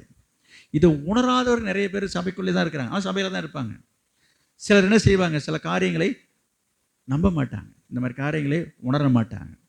அவர்களை உணர வைக்கிறவர் நம்முடைய ஆண்டவர். நீங்கள் இதை நான் சொல்லும்போது ஒரு சிலர் நினைக்கக்கூடும், இது என்னது, நம்மளை தான் குறி வச்சு பேசுகிறாரா, என்ன தான் சொல்கிறாரா, எனக்கு தெரியாது, நான் யாரையும் மனசில் வச்சு பேச வரல. ஒரு வேளை இந்த வார்த்தையின்படி உங்களுடைய மனநிலைமை இருக்கும் என்று சொன்னால் கவலைப்படாதீங்க. கர்த்தர் உங்களை இன்றைக்கு சந்திக்க போகிறார், இன்றைக்கு உங்களை சந்திக்க வருகிறார். உயிர்த்தெழுந்த இயேசு பாருங்க, அப்படிப்பட்டவர் தான் சந்திக்கிறார். இது உணர்வு இல்லாதது, இது எதுவும் கேட்காது என்று சொல்லி அவர் புறக்கணிக்கவில்லை. அப்போ ஆண்டவருடைய அன்பை பாருங்க. அடுத்ததாக இயேசு யாரை, உயிர்த்தெழுந்த இயேசு யாரை பார்த்தார் என்று சொல்லி பார்ப்போம். யோவான் எழுதின சுவிசேஷம் 20ஆம் அதிகாரம் 19வது வசனம். யோவான் 20ஆம் அதிகாரம். பின்பு அந்த சீஷர்கள் வாரத்தின் முதல் நாள் காலையிலே அதிக இருட்டோடே மகதலேனா மரியாள் கல்லறையின் இடத்திற்கு வந்து கல்லறை 20ஆம் அதிகாரம் 19வது வசனம். வாரத்தின் முதல் நாளாகிய அன்றைய தினம் சாயங்கால வேளையிலே சீஷர்கள் கூடியிருந்த இடத்தில் யூதர்களுக்கு பயந்ததினால் கதவுகள் பூட்டியிருக்கையில் இயேசு வந்து நடுவே நின்று உங்களுக்கு சமாதானம் என்றார். கவனிங்க, எங்க வந்தாரு? பூட்டி இருந்த ஒரு வீட்டுக்குள்ளே, ஒரு அறைக்குள்ளே இயேசு வருகிறதை பார்க்கிறோம். தரிசனமாகிறதை தான், அவருடைய தரிசனத்தை பற்றி நான் சொல்லி கொண்டு வருகிறேன். நான் இப்போ கேட்குறேன், அங்கே யார் இருந்தா? சீஷர் இருந்தாங்க. சீஷர்லாம் எங்கே இருந்தாங்க? பூட்டப்பட்ட ஒரு வீட்டுக்குள்ளே இருக்கிறாங்க. யாரெல்லாம் இருக்கிறாங்க? எல்லாரும் இருக்கிறாங்க. நல்லா கவனிங்க, எல்லாரும் இருக்கிறாங்க, ஒரு ஆளை தவிர, தோமாவை தவிர எல்லாரும் இருக்கிறாங்க. சரி, ஏன் இவர்கள் பூட்டப்பட்ட வீட்டுக்குள்ளரே இவங்க ஏன் நடுங்கி பயந்து உள்ளே இருக்கிறாங்க? என்னங்க, வெளியில் மழை பெய்யுதான், மழை ரொம்ப பணத்தை மழை பெய்யுது, இல்லை வெள்ளம் வந்துடுச்சு, இல்லை புயல் காற்று வீசுது, காரணம் அதுவா? கிடையாது. பயம். என்னங்க பயம்? இயேசு கிறிஸ்துவை சிலுவையிலே அறைந்தாயிடுச்சு.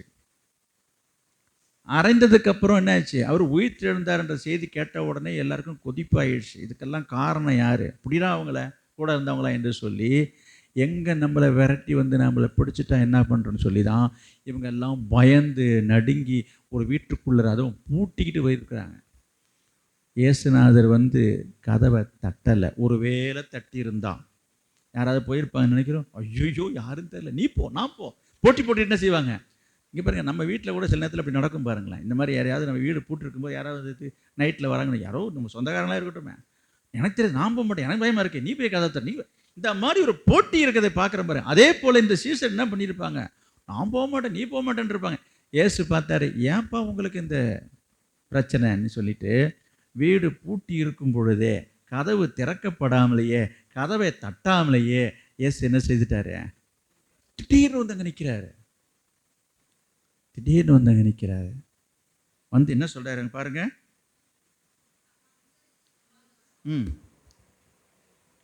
அவர் இப்படி சொல்லி தம்முடைய கைகளையும் விலாவையும் அவருக்கு காண்பித்தார். சீஷர்கள் கர்த்தரை கண்டு சந்தோஷப்பட்டார்கள். பாருங்க, 19ஆம் வசனத்தை திரும்பவும் சொல்றேன். என்னது? யூதர்களுக்கு பயந்ததினால். அது முக்கியமான காரியம். இவங்க உள்ளே இருந்ததுக்கு காரணமே பயம். பயந்ததினால் அவங்க இருந்தாங்க. அப்போ பயத்தோடு இருந்த அவருக்கு முன்னிலே ஆண்டவர், உயிர்த்தெழுந்த ஆண்டவர் தன்னை வெளிப்படுத்துகிறார். நான் உங்களுக்கு சொல்கிறேன், ஒருவேளை நீங்கள் வேறு ஏதாயிலும் பயத்தோடு இருக்கீங்களா? உங்களுடைய வாழ்க்கையில், உங்கள் குடும்பத்தில், உங்கள் வருங்காலத்தை குறித்து, எதிர்காலத்தை குறித்து, உங்கள் பிள்ளையை குறித்து, அல்லது உங்களை குறித்து, அல்லது உங்களுக்கு இருக்கிற நோய் வியாதியை குறித்து, என்ன ஆகுமோ ஏது ஆகுமோ, எனக்கு இப்படி இருக்குது அப்படி இருக்குது என்று சொல்லி தீராத கடன் பிரச்சனை நினைத்து, உங்கள் வியாதியை நினைத்து, பல காரணங்களை நினைத்து ஒருவேளை நீங்கள் பயந்து கொண்டு இருப்பீர்களோ, எனக்கு இப்படி நடந்துருமோ, இப்படி ஆகிடுமோ, என்ன ஆகுமோ ஏது ஆகுமோ என்று சொல்லி பயப்படுறதுக்கு பல காரணம் இருக்குங்க. நீ எந்த காரியத்தை நினைத்து நீ பயந்து கொண்டு இருக்கிறாயோ கவலைப்படாத, நீ இதற்கு தகுதி உள்ள ஒரு நபர். சீஷர்கள் பயத்தோடு இருந்தார்கள். அந்த தகுதியை பார்த்து என்ன செய்தார்? இயேசு அவர்களை சந்தித்தார். அவர்களை சந்தித்த இயேசு உங்களையும் இன்றைக்கு சந்திக்க வருகிறார். பயத்தோடு இருக்கீங்களா? பயத்தோடு இருந்து என்ன செய்கிறாரு? இயேசு என்ன செய்கிறாரு பாருங்க. எங்க சொல்லுங்க. சரி, சமாதானம் என்று சொல்லி வாழ்த்துகிறதை பார்க்குறோம். நான் சொல்கிறது கவனிங்க. இப்போ இந்த சீஷர்கள் செய்த காரியம் இருக்குத, வேதத்தில் எழுதியிருக்குது. இயேசுவை பிடித்து கொண்டு போன உடனே சீஷர்கள் எல்லாரும் சிதறி ஓடி போனார்கள் இருக்குது. நல்லா கவனிங்க. இப்போ எல்லாம் ஒன்றா இருக்கிறாங்க ஒரு இடத்துல. இப்போ உயிர் தெரிந்துட்டார் இயேசு. அதுக்கப்புறம் இப்போ தான் பார்க்குறாரு இவங்களை இப்போ தான் பார்க்குறாரு. ஒரே இடத்துல எல்லாரையும் இப்போ தான் பார்க்குறாரு. அப்படி பார்க்கும் பொழுது ஒரு மனுஷீகமாக நான் பேசுகிறேன். சாதாரண ஒரு மனுஷனாக இருந்தால் என்ன கேள்வி கேட்பாங்க எடுத்த உடனே? எல்லாம் ஒரு மனுஷனா? ஏன் கூடவே 3.5 வருஷம் சுற்றிக்கிட்டு வாய்க்கு ருசியாக சாப்பிட்டுட்டு என்னது கூட எத்தனை இடத்துல போய் இயேசு பந்தி இருந்தார். இயேசு ராவிருந்து பண்ணினார்கள், போஜனம் பண்ணினார்கள் என்று பைபிளில் போட்டிருக்கு. எந்த மாதிரிலாம் நல்லா ருசியாக சாப்பிட்டுவிட்டு எனக்கு ஒரு கஷ்டம்னது என்னை விட்டுட்டு ஓடிட்டீங்களே, நீ எல்லாம் ஒரு மனுஷனா? நீங்களாக இருந்தால் அப்படி கேட்பீங்க. நீங்களாக இருந்தால். இயேசு அந்த போல் எதுவும் கேட்கலை, பேசலை, சொல்லலைன்றது தான் நான் சொல்ல வரேன். அப்படி அதுதானே மனசில் தோணும். வந்த உடனே ஒருத்தன் பார்த்த உடனே அதை கேட்கணும் போல மனசில் தோணும். அந்த எண்ணம் வரும். அதை நம்ம கொட்டுவோம், அதை கொப்பளிப்போம். இயேசு அதை பற்றி பேசவே இல்லை, அந்த டாப்பிக்கே எடுக்கலை. ஆச்சரியமாக இருக்குது இந்த காரியங்கள். இயேசு ஒரு வார்த்தை கேட்டிருக்கலாம்ல, ஏன் அப்படி பண்ணினீங்க, ஏன் அப்படி செய்தீங்கன்னு. எதுவுமே கேட்கல. என்ன சொல்கிறாரு? பயந்துட்டு இருந்தவங்களை வாழ்த்து சொல்லிட்டு போகிறாரியா? வாழ்த்து சொல்கிறாரு. நீங்கள் சொல்லுவீங்களா? உங்களுக்கு எதிராக விரோதமாக உங்களை கைவிட்டு விலகி போனவங்க சந்திக்கும் பொழுது பார்த்துட்டு அவங்கள பார்த்து வாழ்த்துறதுக்கு உங்கள் மனசு வருமா? யோசிக்க வேண்டிய விஷயம். சரி, போகட்டும். இது போல் நீங்கள், நான் சொல்கிறது, இது போல் மனநிலையில் இப்போது நீங்கள் இருக்கிறீங்க என்று சொன்னால் உங்களை தேடி இயேசு வருகிறார். உங்களை ஆண்டவர் சந்திப்பார். உங்கள் பயத்தை எல்லாம் போக்குவார். 20ஆம் அதிகாரம் 26வது வசனத்துக்கு வாங்க சீக்கிரம். மறுபடியும் 8 நாளைக்கு 26. மறுபடியும் 8 நாளைக்கு பின்பு அவருடைய சீஷர்கள் வீட்டுக்குள்ளே இருந்தார்கள். அவருடைய சீஷர்கள் வீட்டுக்குள்ளே இருந்தார்கள். கவனிங்க. இயேசு எப்பெல்லாம் சந்திச்சிருக்காருங்க, நீங்கள் கவனிச்சிங்களா? அதை சரி, நான் அப்புறம் சொல்கிறேன். செஞ்சு வாங்க. மறுபடியும் 8 நாளைக்கு பின்பு அவருடைய சீஷர்கள் வீட்டுக்குள்ளே இருந்தார்கள். தோமாவும் அவர்களுடனே கூட இருந்தான். கதவுகள் பூட்டப்பட்டிருந்தது. அப்பொழுது இயேசு என்னங்க இது, முதல்ல தான் சொல்லிட்டு போனார். அதுக்கப்புறமா இந்த கதவை திறந்து வைக்கிறது இல்லை. பாருங்க, பூட்டின கதவு பூட்டினபடியே தான் இருக்கு. இன்னும் பயம் தீரல. இதில் என்ன ஒரு வேடிக்கைன்னா, இயேசு முதலாவது அந்த வீட்டுக்குள்ளே வரும்போது யாரும் இல்லைங்க. ஒரு நபர், விடுபட்டு போன நபர் யார்? தோமா இல்லை. இந்த தோமா வந்ததும் இவங்கெல்லாம் சொல்கிறாங்க, சீஷர்லாம் என்ன சொல்கிறாங்க? அதுக்கு மேலே இருக்க இந்த வசனம் இருக்குது பாருங்க. இங்கேப்பா, எங்கடா போன நீனு? எங்கடா போய் ஊரை சுற்றிட்டு வந்து நிற்கிறேன்? இயேசுநாதர் வந்தால் தெரியுமா உங்களுக்கு அப்படின்னு சொல்லும்போது இந்த தோமா என்ன சொல்கிறார்? நம்பலை. நான் நம்ப மாட்டேன், நீ சொல்கிறத சும்மா புருடா விடுற, இதெல்லாம் கப்ஸா. அதெல்லாம் கிடையாது, நான் நம்ப மாட்டேன் என்று அவங்க ஆர்கியூ பண்ணுறான். இவ்வளவு பேர் 10 பேர் சொல்லியும் கேட்கலைங்க. அவன் மொத்தம் 11 பேர் இல்லைங்களா? தோமாவை தவிர 10 பேர் என்ன சொல்கிறாங்க? நான் இயேசுவை கண்டேன் பார்த்தேன்னு சொல்கிறாங்க. அதுக்கு என்ன சொல்கிறான் பாருங்க, மற்ற சீஷர்கள் கர்த்தரை கண்டோம் என்று அவனுடைய சொன்னார்கள். அதற்கு அவன், அவருடைய கைகளில் ஆணிகளால் உண்டான காயத்தை நான் கண்டு அந்த காயத்தில் என் விரலை இட்டு என் கையை அவருடைய விரலாவிலே போட்டால் ஒழிய நான் விசுவாசிக்க மாட்டேன். நீ சொல்றதெல்லாம் நான் நம்புற மாதிரி கிடையாது. நான் திரும்பியும் பார்க்கணும். பார்த்ததோடு மட்டுமல்ல, நீங்களாவது பார்த்துட்டு விட்டுடுங்க. நான் நிஜந்தாமா இயேசுதானா என்று சொல்லி என்ன செய்வேன், அவர் விழாவில் என் கையை போட்டு பார்ப்பேன், காயத்தெல்லாம் தொட்டு பார்ப்பேன், பார்த்தாதான் நான் நம்புவேன். நீங்கள் சொல்கிறதெல்லாம் நம்ப மாட்டேன். நீங்கள் சொல்கிறதெல்லாம் என்னது? நீங்கள் சும்மா கப்ஸா விட்றீங்க, புருடா விட்றீங்க. என்ன செய்கிறாரு ஆண்டவர்? அப்படிப்பட்ட சூழ்நிலை இப்படிலாம் சொல்கிறானே என்று சொல்லி நம்மள அந்த வெக்ஸ் ஆகிடுவோம், வருத்தப்படுவோம். ஆனால் இயேசு அப்படி அல்ல. ஓ இப்படி நினைக்கிறியா, சரி ஓம் பாணியிலே ஓம் வழியிலே வந்து ஒன்றை நான் புரிய வைக்கிறேன். இயேசு அங்கே பாருங்க, பின்பு அவர் தோமாவை நோக்கி நீ உன் விரலை இங்கே நீட்டு. இங்கே பாருங்க, தோமாவை பார்த்து இப்படி சொல்லியிருந்தா எப்படி இருக்கும்? நீ எல்லாம் என் சீசன் சொல்லிடுறதுக்கே லாய்க்கு இல்லைடா, என் மூஞ்சில் முழிக்க நிற்காது போகிறேன். மனுஷனா நீ எல்லாம் என்ன நீ சட்டம் பேசிகிட்டு இருக்க, சவுடால் பேசிகிட்டு இருக்கிற, என் காயத்தை பார்க்கணுமா இல்லை? அந்த அளவுக்கு உனக்கு நம்பிக்கை இல்லாமல் போயிடுச்சா? அவ்வளோ தூரத்துக்கு உனக்கு சந்தேகப்படுறியா என்று சொல்லி அவர் கோபப்பட்டிருக்கணும். கோபப்படலை, வருத்தப்படலை, வேதனைப்படலை. நீங்களும் அந்த எப்படி இருப்பீங்க யோசிச்சு பாருங்கள். அவர் அதெல்லாம் செய்யலை. மாறாக, இந்தப்பா காயத்தை தானே பார்க்கணும், இந்த பார், விழாவில் தானே பார்க்கணும், இந்த பார், படிங்க, உன் விரலை இங்கே நீட்டி என் கைகளை பார், உன் கையை நீட்டி என் விழாவிலே போடு, அவிசுவாசியா இராமல் விசுவாசியா இரு என்றார். போதும். இன்றைக்கு சில பேர் கவனிங்க, சபையில் ரட்சிக்கப்பட்டிருக்கிறாங்க, விசுவாசிகள் தான் அவர்கள், ஆண்டவர் மேல் விசுவாசி தான். ஆனால் நிறைய காரியங்களை நம்ப மாட்டாங்க. இப்போ பாருங்க, தோமாவே நம்பலை, இயேசு கூட இருந்தவர் ஒரு சீஷரு, இயேசு உயிர்த்தெழுந்தார் என்றதை 10 பேர் சொல்கிறது நம்ப மாட்டான். இன்றைக்கு அதே போல் இன்றைக்கு சபைக்குள்ளே இருந்தாலும், விசுவாசி என்ற பேரில் இருந்தாலும் அநேக அற்புதங்களை நம்புறது கிடையாது. இவர் சும்மா யாராவது ஒருத்தவங்க சுகமாயிட்டுன்னு சாட்சி சொன்னால் அதெல்லாம் என்ன இவராக இட்டு கட்டி இதை கதை சொல்லி சொல்ல வச்சுருப்பாரு. அப்படி நடந்திருக்குன்றீங்க, அப்படி நடந்திருக்குன்றீங்க. அற்புதங்களை விசுவாசிக்காமல் இருக்கிறது. சபையில் நடக்கிற அதிசயங்களை, அற்புதங்களை, கர்த்தருடைய கிரியைகளை அநேகர் நம்புறது கிடையாது. பரிசுத்தான அபிஷேகத்தில் நிரம்புறதையோ அவங்க சும்மா கையை தட்டிட்டு இருக்கிறாங்க. இதெல்லாம் வேஷங்க. இது என்ன அபிஷேகம்? அதெல்லாம் கிடையாது, நடிக்கிறாங்க. இப்படி சொல்கிற சில விசுவாசிகள் இருக்கிறாங்க. விசுவாசியானா என்னது? அதை குறித்த ஒரு தெளிவு கிடையாது.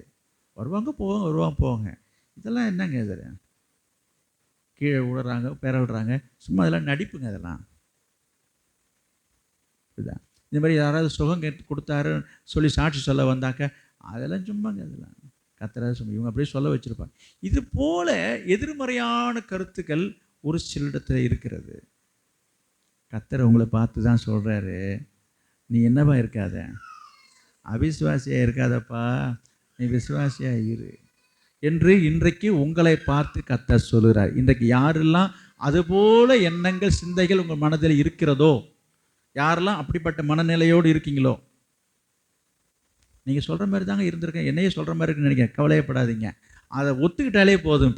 இப்போ நான் சொல்கிற இந்த வார்த்தையை நீங்கள் ஒத்துக்கொண்டால் போதும், இயேசு உங்களிடத்தில் வருவார், உங்களை சந்திப்பார், உங்களுக்கு தன்னை வெளிப்படுத்துவார்.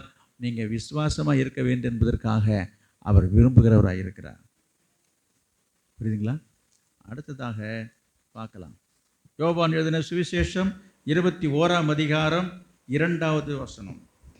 சீமோன் பேதுருவும் முதல் வசனம். இவைகளுக்கு பின்பு இயேசு திபெரியா கடற்கரையிலே உயிர்த்தெழுந்த பிற்பாடு எங்கெங்க எந்தெந்த இடத்துல அவர் காட்சி தரிசனமாகி கொடுத்தார் என்பதை நான் உங்களுக்கு வரிசைப்படுத்தி கொண்டே வருகிறேன். இங்க கவனிங்க. இப்படி இருக்கும் பொழுது இவைகளுக்கு பின்பு இயேசு என்ன பண்ணாரு? திபெரியா கடற்கரையிலே வந்து சீஷருக்கு தம்மை வெளிப்படுத்தினார். அதனுடைய விவரம் என்னவென்று சொன்னால், சீமோன் பேதுருவும் என்னது தோமாவும் அப்புறம் நாத்தான் வேலும் செபதேயன் குமாரரும் சீஷன் வேறு 2 பேரும் கூடியிருக்கும் போது சீமோன் பேதுரு எல்லாரையும் பார்த்து நான் மீன் பிடிக்க போகிறேன்றாரு. என்னங்க இது? இவ்வளோ நேரம் கர்த்தர் இவ்வளோ காரியங்களை செய்து தன்னை வெளிப்படுத்தி பேதுருவை சந்தித்த பிற்பாடு அவனுடைய இது மாறல பாருங்கள். போய் எவனையா சந்திச்சோன்னு சொல்ல வேண்டியதாக நினைக்க வேண்டியதாக இருக்குதா? இந்த அளவுக்கு ஆண்டவர் அரை வீட்டில் இருக்கும்போது வந்து தரிசனமாறாரு.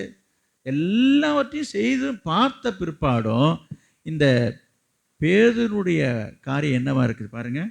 பேதுரு மற்றவர்களை நோக்கி மீன் பிடிக்க போகிறேன் என்றார். என்னங்க இவ்வளோ நாளாக இவ்வளோ நேரமாக இது வரைக்கும் பேசிகிட்டு இருந்தது சொன்னதெல்லாம் என்னங்க இது?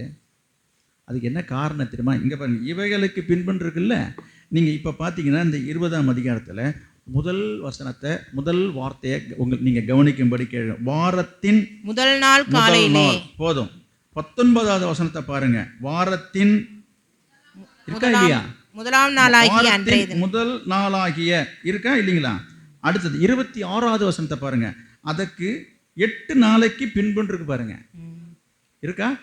அப்போ வாரம் முதல் நாள்னா என்ன? வாரத்தின் முதல் நாள் என்பது ஞாயிற்றுக்கிழமை.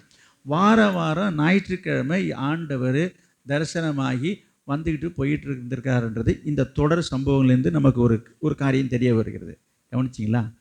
இப்படி இருக்கும்பொழுது ஆண்டவர் ஒரு வாரம் வரல.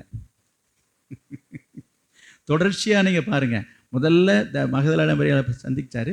அதுக்கப்புறம் 8 நாள் கழிச்சு சீஷருக்கு அறை வீட்டில் பண்ணுறாரு. அதுக்கப்புறம் நம்ம பார்க்குறோம் ஞாயிற்றுக்கிழமை என்ன ஆச்சு? தோமாவுக்காக வந்து ஒரு தடவை தன்னை வெளிப்படுத்துறதை பார்க்குறோம். இந்த மாதிரி தொடர்ச்சியாக வந்துட்டு இருக்கும்போது இன்னும் 3 வாரமாக வந்தார். இந்த வாரம் ஆளை காணுமேனது டக்குன்னு மனசு மாறி போச்சுங்க. என்னது? பேதுருடைய மைண்டு மாறி போச்சு. ஏசுநாதர் வரலன்னு சொன்ன உடனே என்ன சொல்கிறான்? போய் மீன் பிடிக்கிறதுக்கு போகிறான்றான். பேதுரு சரியான ஆளுங்க.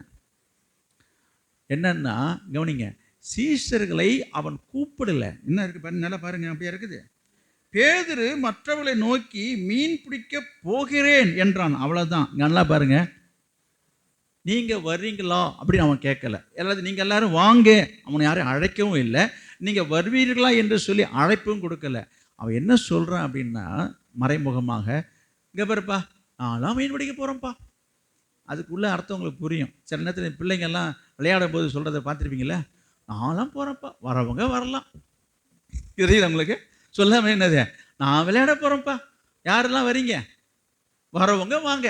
அதாவது வாங்கன்னு கூப்பிடுறது வேற, வர்றவங்களாம் வாங்கன்னு அர்த்தம். மறைமுகமாக அவங்களை தூண்டி விடுறது. இது நிறைய பிள்ளைங்க செய்கிறத நான் இந்த சம்பாஷணை நீங்கள் பார்த்துருப்பீங்க. இப்போ பேதுருடைய சம்பாஷணை எப்படி இருக்குன்னா, நான்லாம் மீன் பிடிக்க போகிறேன்ப்பா அப்படின்னா என்ன அர்த்தம்?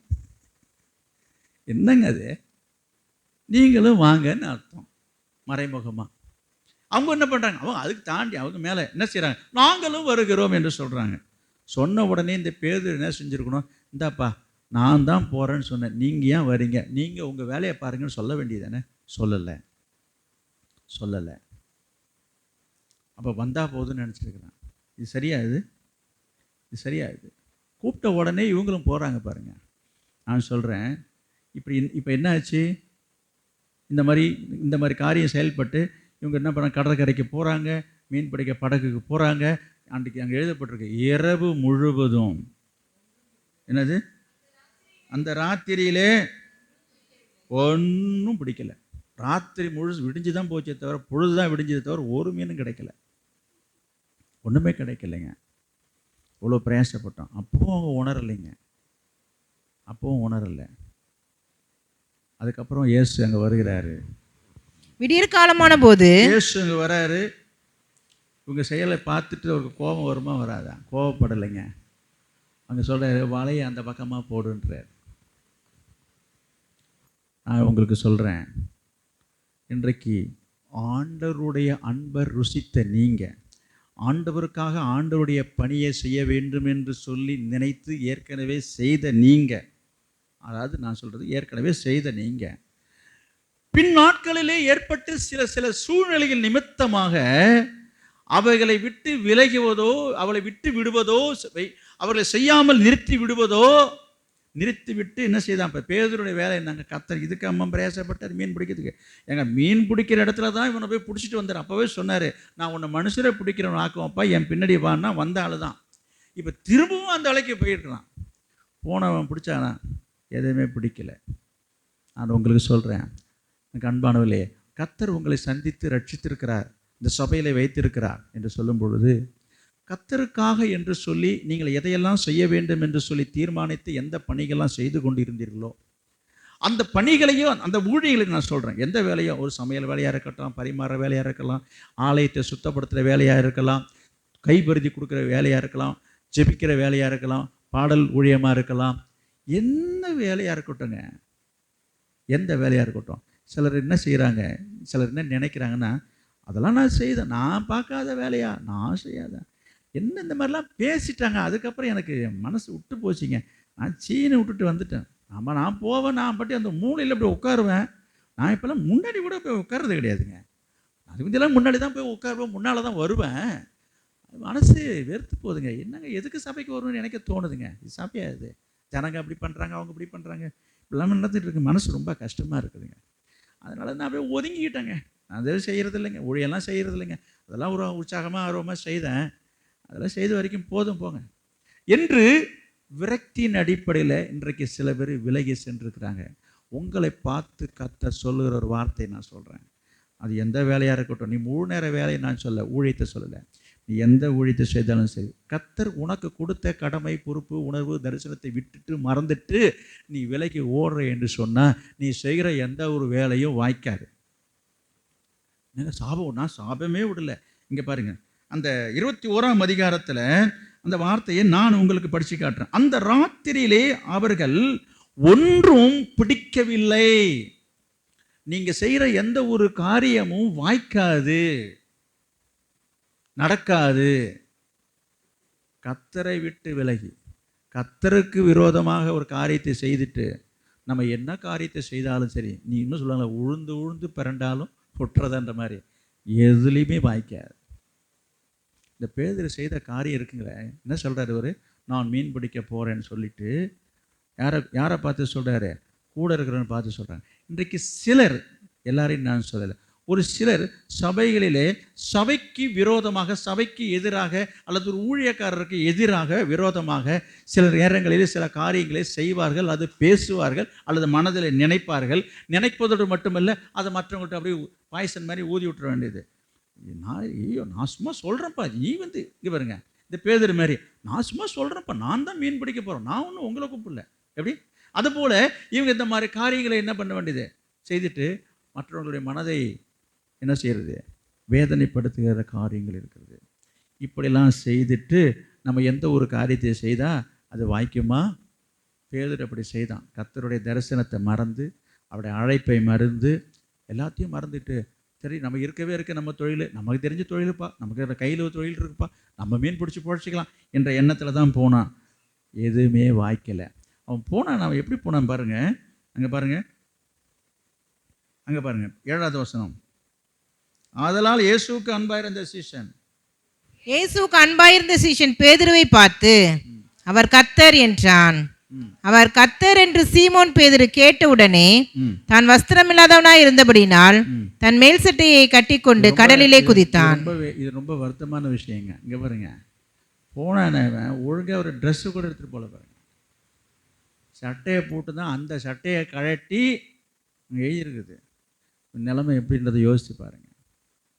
அழைப்பை நஷ்டப்படுத்தாதீங்க, ஆண்டோடைய அழைப்பை அசட்டை பண்ணாதீங்க, அலட்சியப்படுத்தாதீங்க. அவன் அசட்டை பண்ணான், அலட்சியப்படுத்தினான். ஆனாலும் நான் உங்களுக்கு சொல்கிறேன், இது சொல்லும்போது, இது கேட்கும்போது சாருக்கு வலிக்கலாம், வருத்தமாக இருக்கலாம். கவலைப்படாதீங்க. நான் சொல்கிறேன், வலிக்கணும். வலிக்கிறது தான் நல்லது, வலிக்கிறது தான் உணர்வு. வலிக்கவே இல்லைனாக்கா அது ரொம்ப டேஞ்சர் தான். அது புரியுது அவங்களுக்கு? இப்போ கால்களில் கவனிங்க, நிறைய பேருக்கு இப்போ ப்ராப்ளம் வரும்போது சொல்கிறாங்க, உணர்ச்சி இருக்குதா வச்சு டாக்டர் டெஸ்ட் பண்ணுறாங்க, உணர்ச்சி இருக்குதா அப்படின்பாங்க. ஏன்? உணர்ச்சி இருந்ததுன்னா அங்கே ரத்த ஓட்டம் இருக்குதுன்னு அர்த்தம். உணர்ச்சி இல்லைன்னா காலுக்கு ரத்தம் போகலைன்னு அர்த்தம். ரத்தம் போகலைன்னா என்ன ஆகும்? ரத்த நரம்புகள் பாதிக்கப்படும் போது கால்களுக்கு ரொம்ப பாதிப்பு ஏற்பட்டுடும். அதே போல் தான் நான் சொல்கிறேன், வார்த்தைகளை கேட்கும்போது, சத்தியத்தை கேட்கும்போது உங்களுக்கு வலிக்கிறது நல்லது. வலிக்கவே இல்லை, இதெல்லாம் என்ன அப்படின்னாக்கா நீங்கள் ஆபத்தான நிலையில் இருக்குதுன்னு அர்த்தம். எனவே அந்த ஒரு உணர்வு உங்களுக்குள்ளே இருக்கும் என்று சொன்னால், கர்த்தர் என்ன செய்கிறாரு, பேதுருவை சந்தித்தது போல உங்களை இன்றைக்கு சந்திக்க வருகிறார். இந்த உயிர்த்தெழுந்த இயேசு கிறிஸ்து இந்த உயிர்த்தெழுந்த நாளிலே அந்த ஒரு தரிசனத்தோடு உங்கள் வாழ்க்கையிலே உங்களை சந்தித்து உங்களை வழிநடத்த அவர் விரும்புகிறார். இந்த பேதுருவை என்ன செய்யறதுங்க? இந்த பேதுரு என்ன பண்ணலாம்? நீங்களே சொல்லுங்கள். பேதுருவை மதித்து அவன் மனுஷனாக நினச்சி மதித்து முதல்ல அவனுக்கு தான் தரிசனம் கொடுத்ததா பார்க்கணும். முதல்ல கேபாவுக்கு முதலும் என்று பாருங்க, முதலும் மற்றவர்களுக்கு அப்புறம்னு சொல்லி வாசித்தோமே, அப்படிப்பட்ட ஒரு முக்கியத்துவம் கொடுத்த இந்த பேதுரு இப்படி பண்ணிட்டாருங்க. ரொம்ப வருத்தமான விஷயம்தான். ஆனாலும் இயேசு என்ன செய்யலை? கடிந்து கொள்ளலை. அப்போ 3 முறை ஆண்டவர் வாய்ப்பு கொடுத்தும் என்ன செய்தார் இவர்? ஒவ்வொரு முறையும் முதல்லே ஆரம்பத்திலேருந்தே இந்த பேதுரு கதை தலைவலியாக தாங்க இருக்குது. இயேசுவை மறுதலிச்சு சத்தியம் பண்ணது யோசித்து பாருங்கள். இந்த மீன் பிடிக்க போனது என்ன, இவ்வளோ காரியங்கள், ஒவ்வொரு காரியத்தையும் நீங்கள் யோசித்து பாருங்கள். அதனால தான் 3 முறை தரிசனமாகியும் இந்த பேதுரு திருந்தாதனால தான் கடைசியாக ஒரு பிடிச்சாரு பாருங்க. ஆண்டவர் பேதுருவை பார்த்து கேட்டார், 3 தடவை கேட்டார். என்னென்ன? யோனாவின் குமாரன் ஆகிய சீமோனே, நீ என்ன நேசி? சில கேட்குறாங்க, ஏங்க திரும்ப திரும்ப கேட்டாருன்னு. இவன் தான் திரும்ப திரும்ப மறுதலிக்கு ஆளாக இருக்காங்க. திரும்ப திரும்ப ஆண்டவர் கேட்டு அதுக்கப்புறம் தான் அவர் வாழ்க்கையில் பெரிய மாற்றம் என்னது?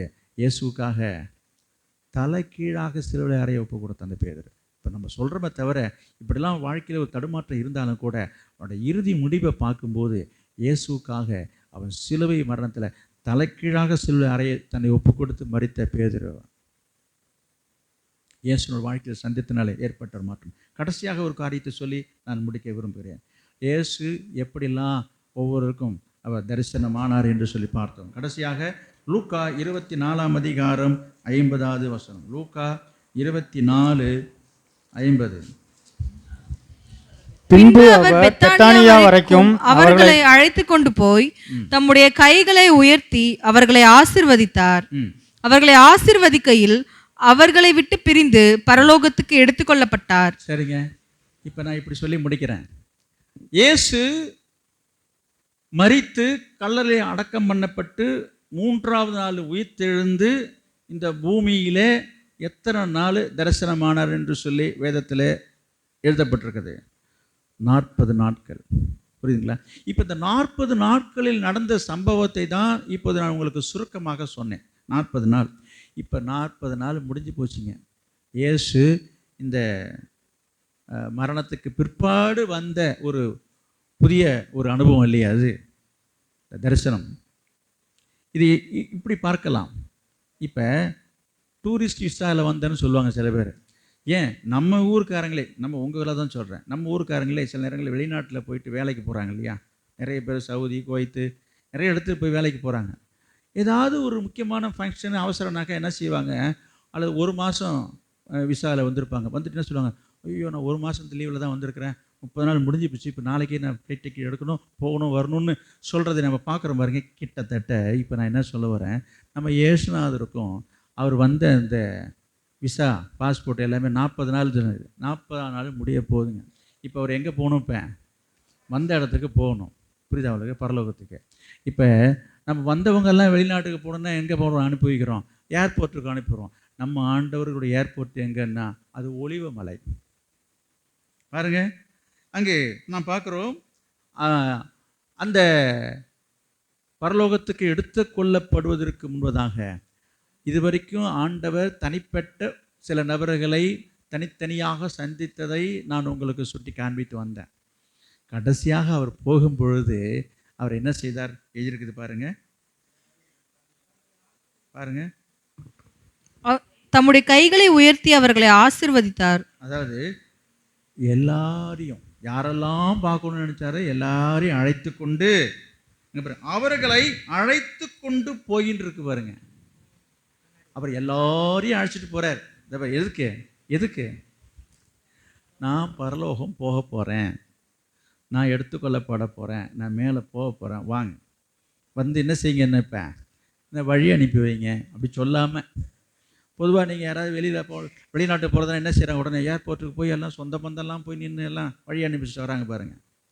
என்ன போகும்பொழுது என்ன செய்வாங்க சில பேர்? நாளைக்கு எனக்கு ஃப்ளைட்டுங்க, நான் போகிறேன்ட்டு சொல்லி எல்லாம் மாமா, மச்சான், சித்தப்பா, பெரியப்பா எல்லாத்தையும் என்ன செய்ய வேண்டியது? என்ன செஞ்சிட்ருக்கான் அவன்? என்ன பண்ணிகிட்ருக்கிறேன்? இங்கே கவனி. என்னது சொல்லிட்டு போவாங்க. அப்போ ஆண்டவர் கிட்டத்தட்ட சொல்லாமல் என்ன பண்ணுறாரு, எல்லாரையும் அழைச்சிட்டு போகிறார். இருக்கு பாருங்க, அழைச்சிட்டு போய் என்ன செய்கிறாரு, எல்லாரையும் அழைச்சிட்டு போய் அங்கேருந்து அவர் தான் போகிற அந்த காரியத்தை அவருக்கு வெளிப்படுத்தி என்ன பண்ணுறாரு, மகிமையிலே அவர் பிரவேசிக்கிறார். ஆண்டவருடைய மகிமையை அங்கு விளங்க செய்கிறார். அவர்கள் கண்களுக்கு முன்பாக ஆண்டவர் எடுத்துக்கொள்ளப்பட்டதாக நாம் பார்க்கிறோம். நான் என்ன சொல்ல வருகிறேன், இன்றைக்கு இயேசு கிறிஸ்து உயிர்த்தெழுந்த நாளாக உலகமெங்கும் எல்லாராலும் கருதப்படுகிற நாள் இது. அது இன்றைக்கு இல்லை, என்றைக்கும் ஒவ்வொரு நாளுமே இயேசு கிறிஸ்து உயிர்த்தெழுந்த நாள் தான். ஆனாலும் இந்த நாளிலே கர்த்தர் உங்களை பார்த்து உங்களுக்கு கொடுக்குற வார்த்தை என்னவென்று சொன்னால், உங்களை நான் சந்திக்கிறேன், உங்களை சந்திப்பேன். யாரை, எப்படிப்பட்டவங்களை என்று சொன்னால், எப்படிப்பட்டவர்கள் என்று சொன்னால், இப்போ நான் குறிப்பிட்டு சொன்ன இந்த நபருடைய குணாதிசயங்களில் உங்களுடைய வாழ்க்கையில் இருக்கிறதா? அந்த நிலையில் நீங்கள் இருக்கிறீங்களா? அப்படிப்பட்ட அனுபவத்தில் உள்ள உங்களை ஆண்டவர் என்ன செய்வார்? நிச்சயமாகவே அவர் சந்திப்பார். நாம் ஜெபம் பண்ணுவோமா? எல்லாரும் ஒரு விஷயம் எழுந்திருப்போம். எழுந்து நின்று நாம் இப்போ ஜெபிக்க போகிறோம்.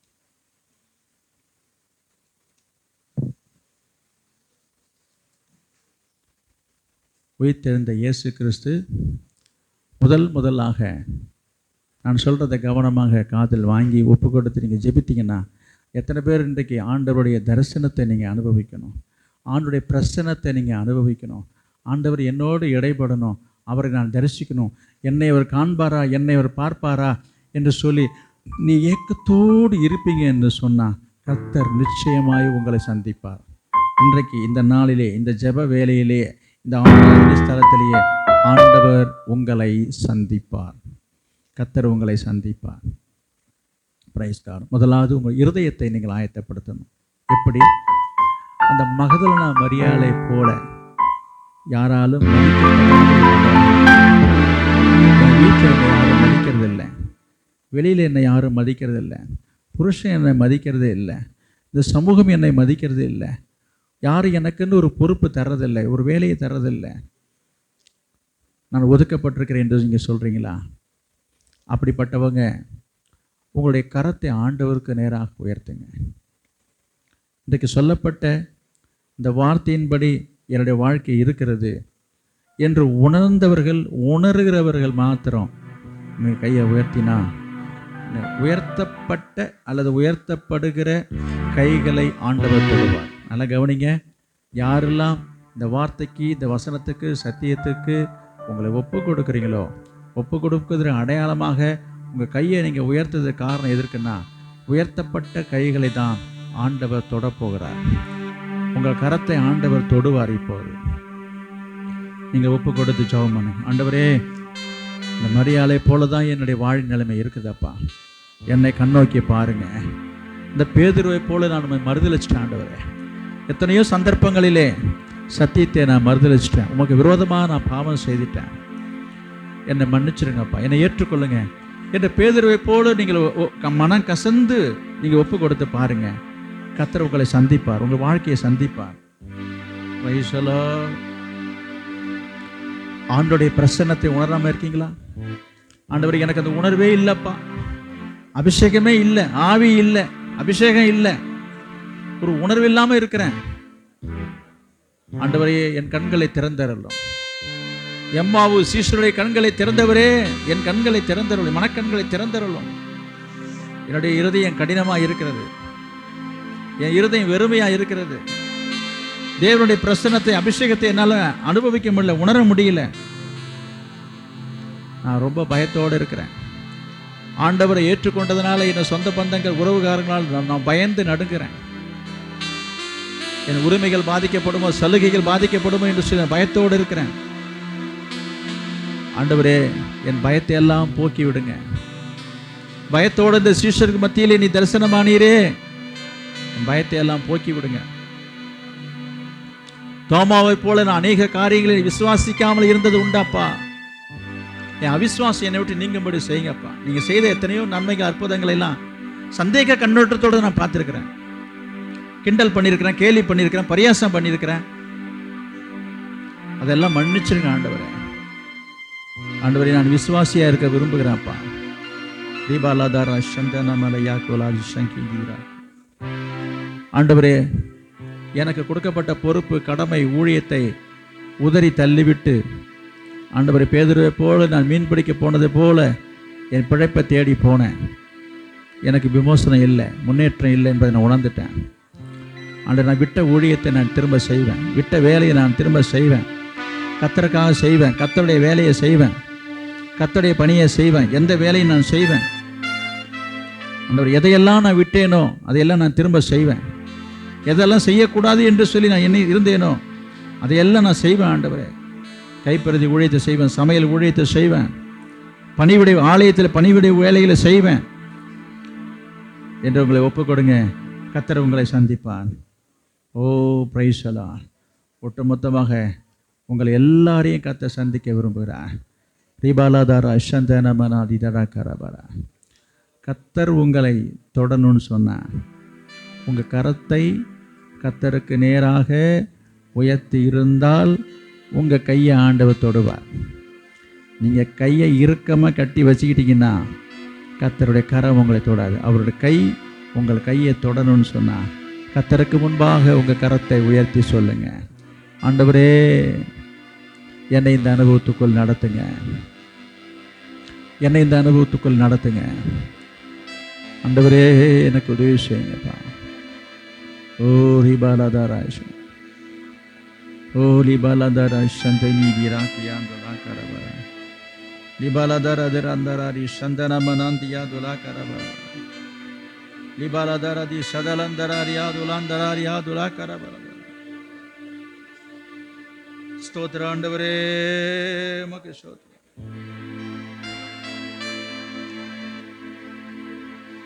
அல்லேலூயா. இயேசுவே உமக்கு ஸ்தோத்திரம். Praise the lord. ஆமென். கர்த்தர் இந்த நாளிலே உங்களை மகிமைப்படுத்த போகிறார். அவர் யாரை முன்குறித்திருக்கிறாரோ அவளை அழைத்திருக்கிறார். அவர் எவர்களை அழைத்தாரோ அவர்களை நீதிமான்கள் ஆக்கியிருக்கிறார். அவர் யாரை நீதிமான் ஆக்கியிருக்கிறாரோ அவர்களை மகிமைப்படுத்தியிருக்கிறாராம்.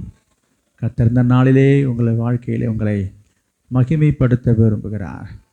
மகிமையுள்ள கரங்களிலே உங்களை ஒப்பு கொடுத்து ஒரு நல்ல ஒரு தீர்மானத்தோடு ஜெபிங்க. ஆண்டவரே, உங்கள் நிலைமையை ஒத்துக்கொள்ளுங்க. நீங்கள் எந்த நிலையில் இருந்தாலும் உங்கள் நிலைப்பாட்டை ஆண்டவரிடத்தில் ஒத்துக்கொள்ளுங்க, அறிக்கையிடுங்க. கர்த்தர் உங்களுக்கு உதவி செய்வார். கர்த்தர் உங்களை கைவிட மாட்டார். கர்த்தர் உங்கள் பயத்தை எல்லாம் போக்குவார். Price the Lord. ஹல்லேலூயா, ஹல்லேலூயா.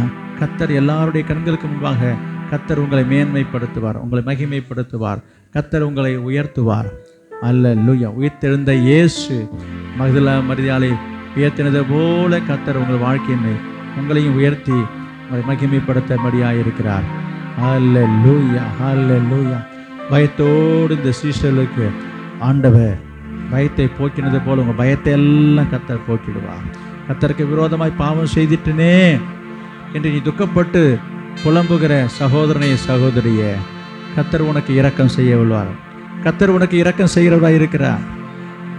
ஆண்டவருக்கு பிடிக்காத காரியங்களை நான் செய்துட்டேனே, நான் தப்பு செய்துட்டேனே, பாவம் செய்துட்டேனே, அவ்வப்போது நான் குடிப்பழக்கத்துக்கு அடிமையாகியிருக்கேனே, கோபப்பட்டிருக்கிறேனே, கர்த்தருக்கு வேண்டாத விரும்பாத காரியத்தை நான் அருவருப்பான காரியத்தை செய்துட்டேனே, என்னை ஏற்றுக்கொள்வாரா என்று சொன்னால் உண்மையான மனம் திரும்புதலோடு ஒப்பு கொடுக்கும்போது பேதுருவை ஏற்றுக்கொண்டது போல கர்த்தர் உன்னை ஏற்றுக்கொள்வார். அல்லேலூயா. அவிசுவாசமாக இராமல் விசுவாசியாயிரு. தோமாவை போல அவிசுவாசத்தோடு இருக்கிறாயோ, கர்த்தர் உன்னை பார்த்து சொல்கிறாரு, அவிசுவாசமாக இருக்காத, நீ விசுவாசமாக இரு. உன் நடுவிலே கர்த்தர் பெரிய காரியங்கள் செய்வார், அற்புதங்களை செய்வார். தன்னை வெளிப்படுத்த அவர் ஆவல் உள்ளராக இருக்கிறார். ஓ, நீ விசுவாசமுள்ள ஒரு விசுவாசியாக இருக்க வேண்டும் என்பது அவருடைய விருப்பமாக இருக்கிறது. பிரியமானவர்களே, பிரைஸ் தி லார்ட் ஜீசஸ். அல்லேலூயா. கர்த்தர் உனக்கு கொடுத்த அழைப்பையும் பிழைப்பையும் விட்டுட்டு பிழைப்பை தேடி போகாத. அழைப்பை விட்டுட்டு பிழைப்பை தேடி போகாத. கர்த்தருடைய அழைப்பை ஏற்று வாழு. உன்னுடைய பிழைப்பு நன்றாக இருக்கும். அல்லேலூயா. கர்த்தர் உன்னை பிழைக்கும்படி செய்வார். உன் பிழைப்பு நல்லா இருக்கும். கர்த்தருக்கு முதலிடம் கொடு, கர்த்தருக்கு முக்கியத்துவம் கொடு. அப்போ உன் தொழிலில், உன் வியாபாரத்தில், வேலையிலே ஆசீர்வாதம் இருக்கும். கர்த்தரை ஒதுக்கி விட்டு, கர்த்தரை புறக்கணித்துட்டு நீ செய்கிற எந்த வேலையும் உனக்கு வாய்க்காமல் போய்விடும். வேண்டாம். இந்த நாளிலே கர்த்தரிடத்தில் உங்களை ஒப்பு கொடுங்க. அப்படிலாம் நடந்து செய்த காரியங்கள்லாம் நீ மன்னிச்சிடுங்க ஆண்டவரே, மீண்டுமா என்னை மனைங்கப்பா என்று சொல்லி ஒப்பு கொடுங்க. கர்த்தர் உதவி செய்வார். அன்பின் பிதாவே, நாங்கள் உம்மை ஸ்தோத்திரிக்கிறோம். இந்த நாளில் நீ கொடுத்த முடி நல்ல வார்த்தைகளுக்கான ஸ்தோத்திரம். உயிர்த்தெழுந்த இயேசு கிறிஸ்துவின் வல்லமையின் மூலமாக உண்டாகிற ஆசீர்வாதங்களை, நன்மைகளையும் ஆண்டவரே உமக்கு ஸ்தோத்திரம். தியானிக்கும்படி கர்த்தர் நீ கிருபை செய்தபடினாலே உமக்கு ஸ்தோத்திரம். இந்த நாளில் சொல்லப்பட்ட அந்த மகதலேனா மரியாளை போல மனநிலைமையோடு இருக்கிறவர்களை கண்ணோக்கி பாரும். பேதுருவை போல உமக்கு துரோகம் செய்தவர்களை கண்ணோக்கி பாரும். சீஷர்களைப் போல பயத்தோடு இருப்பவர்களை பயத்தை எல்லாம் போக்கி விடுங்கப்பா. தோமாவை போல அவிசுவாசமாக இருக்கிறவர்களை மாற்றி அவருடைய விசுவாசத்தை கர்த்தாவே நீ உருவாக்கி முடியாக நான் செபிக்கிறேன்னப்பா. அல்லேலூயா. ஸ்தோத்திரம் ஆண்டவரே, ஸ்தோத்திரம் ஆண்டவரே. உம்முடைய அழைப்பையும் உம்முடைய ஊழியத்தையும் விட்டு விலகி சென்றவர்களை மீண்டுமாக அழைத்து கொள்ளுங்க, மீட்டு கொள்ளுங்க ஆண்டவரே. உமக்கு ஸ்தோத்திரம், உமக்கு ஸ்தோத்திரம், உமக்கு ஸ்தோத்திரம். ஒவ்வொருவருக்கும் ஆண்டவர் நீ கிருபை செய்யும். ஒப்பு கொடுத்து அர்ப்பணித்த அவருடைய வாழ்க்கையிலே நீ தரிசனமாகி பெரிய காரியங்களை செய்யும். நீரை ஆசீர்வதியும். இயேசு நாமத்தில் ஜெபிக்கிறோம் நல்ல பிதாவே, ஆமென். ஆத்துமாவே கர்த்தரை ஸ்தோத்திரி, என் முழு உலகமே அவருடைய பரிசுத்த நாமத்தை ஸ்தோத்திரி. என் ஆத்துமாவே கர்த்தரை ஸ்தோத்திரி, கர்த்தர் செய்த சகல வரலாறு. ஆமென். நம்முடைய கர்த்தராகிய இயேசு கிறிஸ்துவினுடைய கிருபையும் பிதாவாகிய தேவனுடைய அன்பும் பரிசுத்த ஆவியானுடைய அந்யோன்ய ஐக்கியமும் இப்பொழுதும் எப்பொழுதும் சதா காலங்களிலும் நாம் அனைவரோடும் சகல பரிசுத்தவான்கள் கூட தங்கி இருப்பதாக.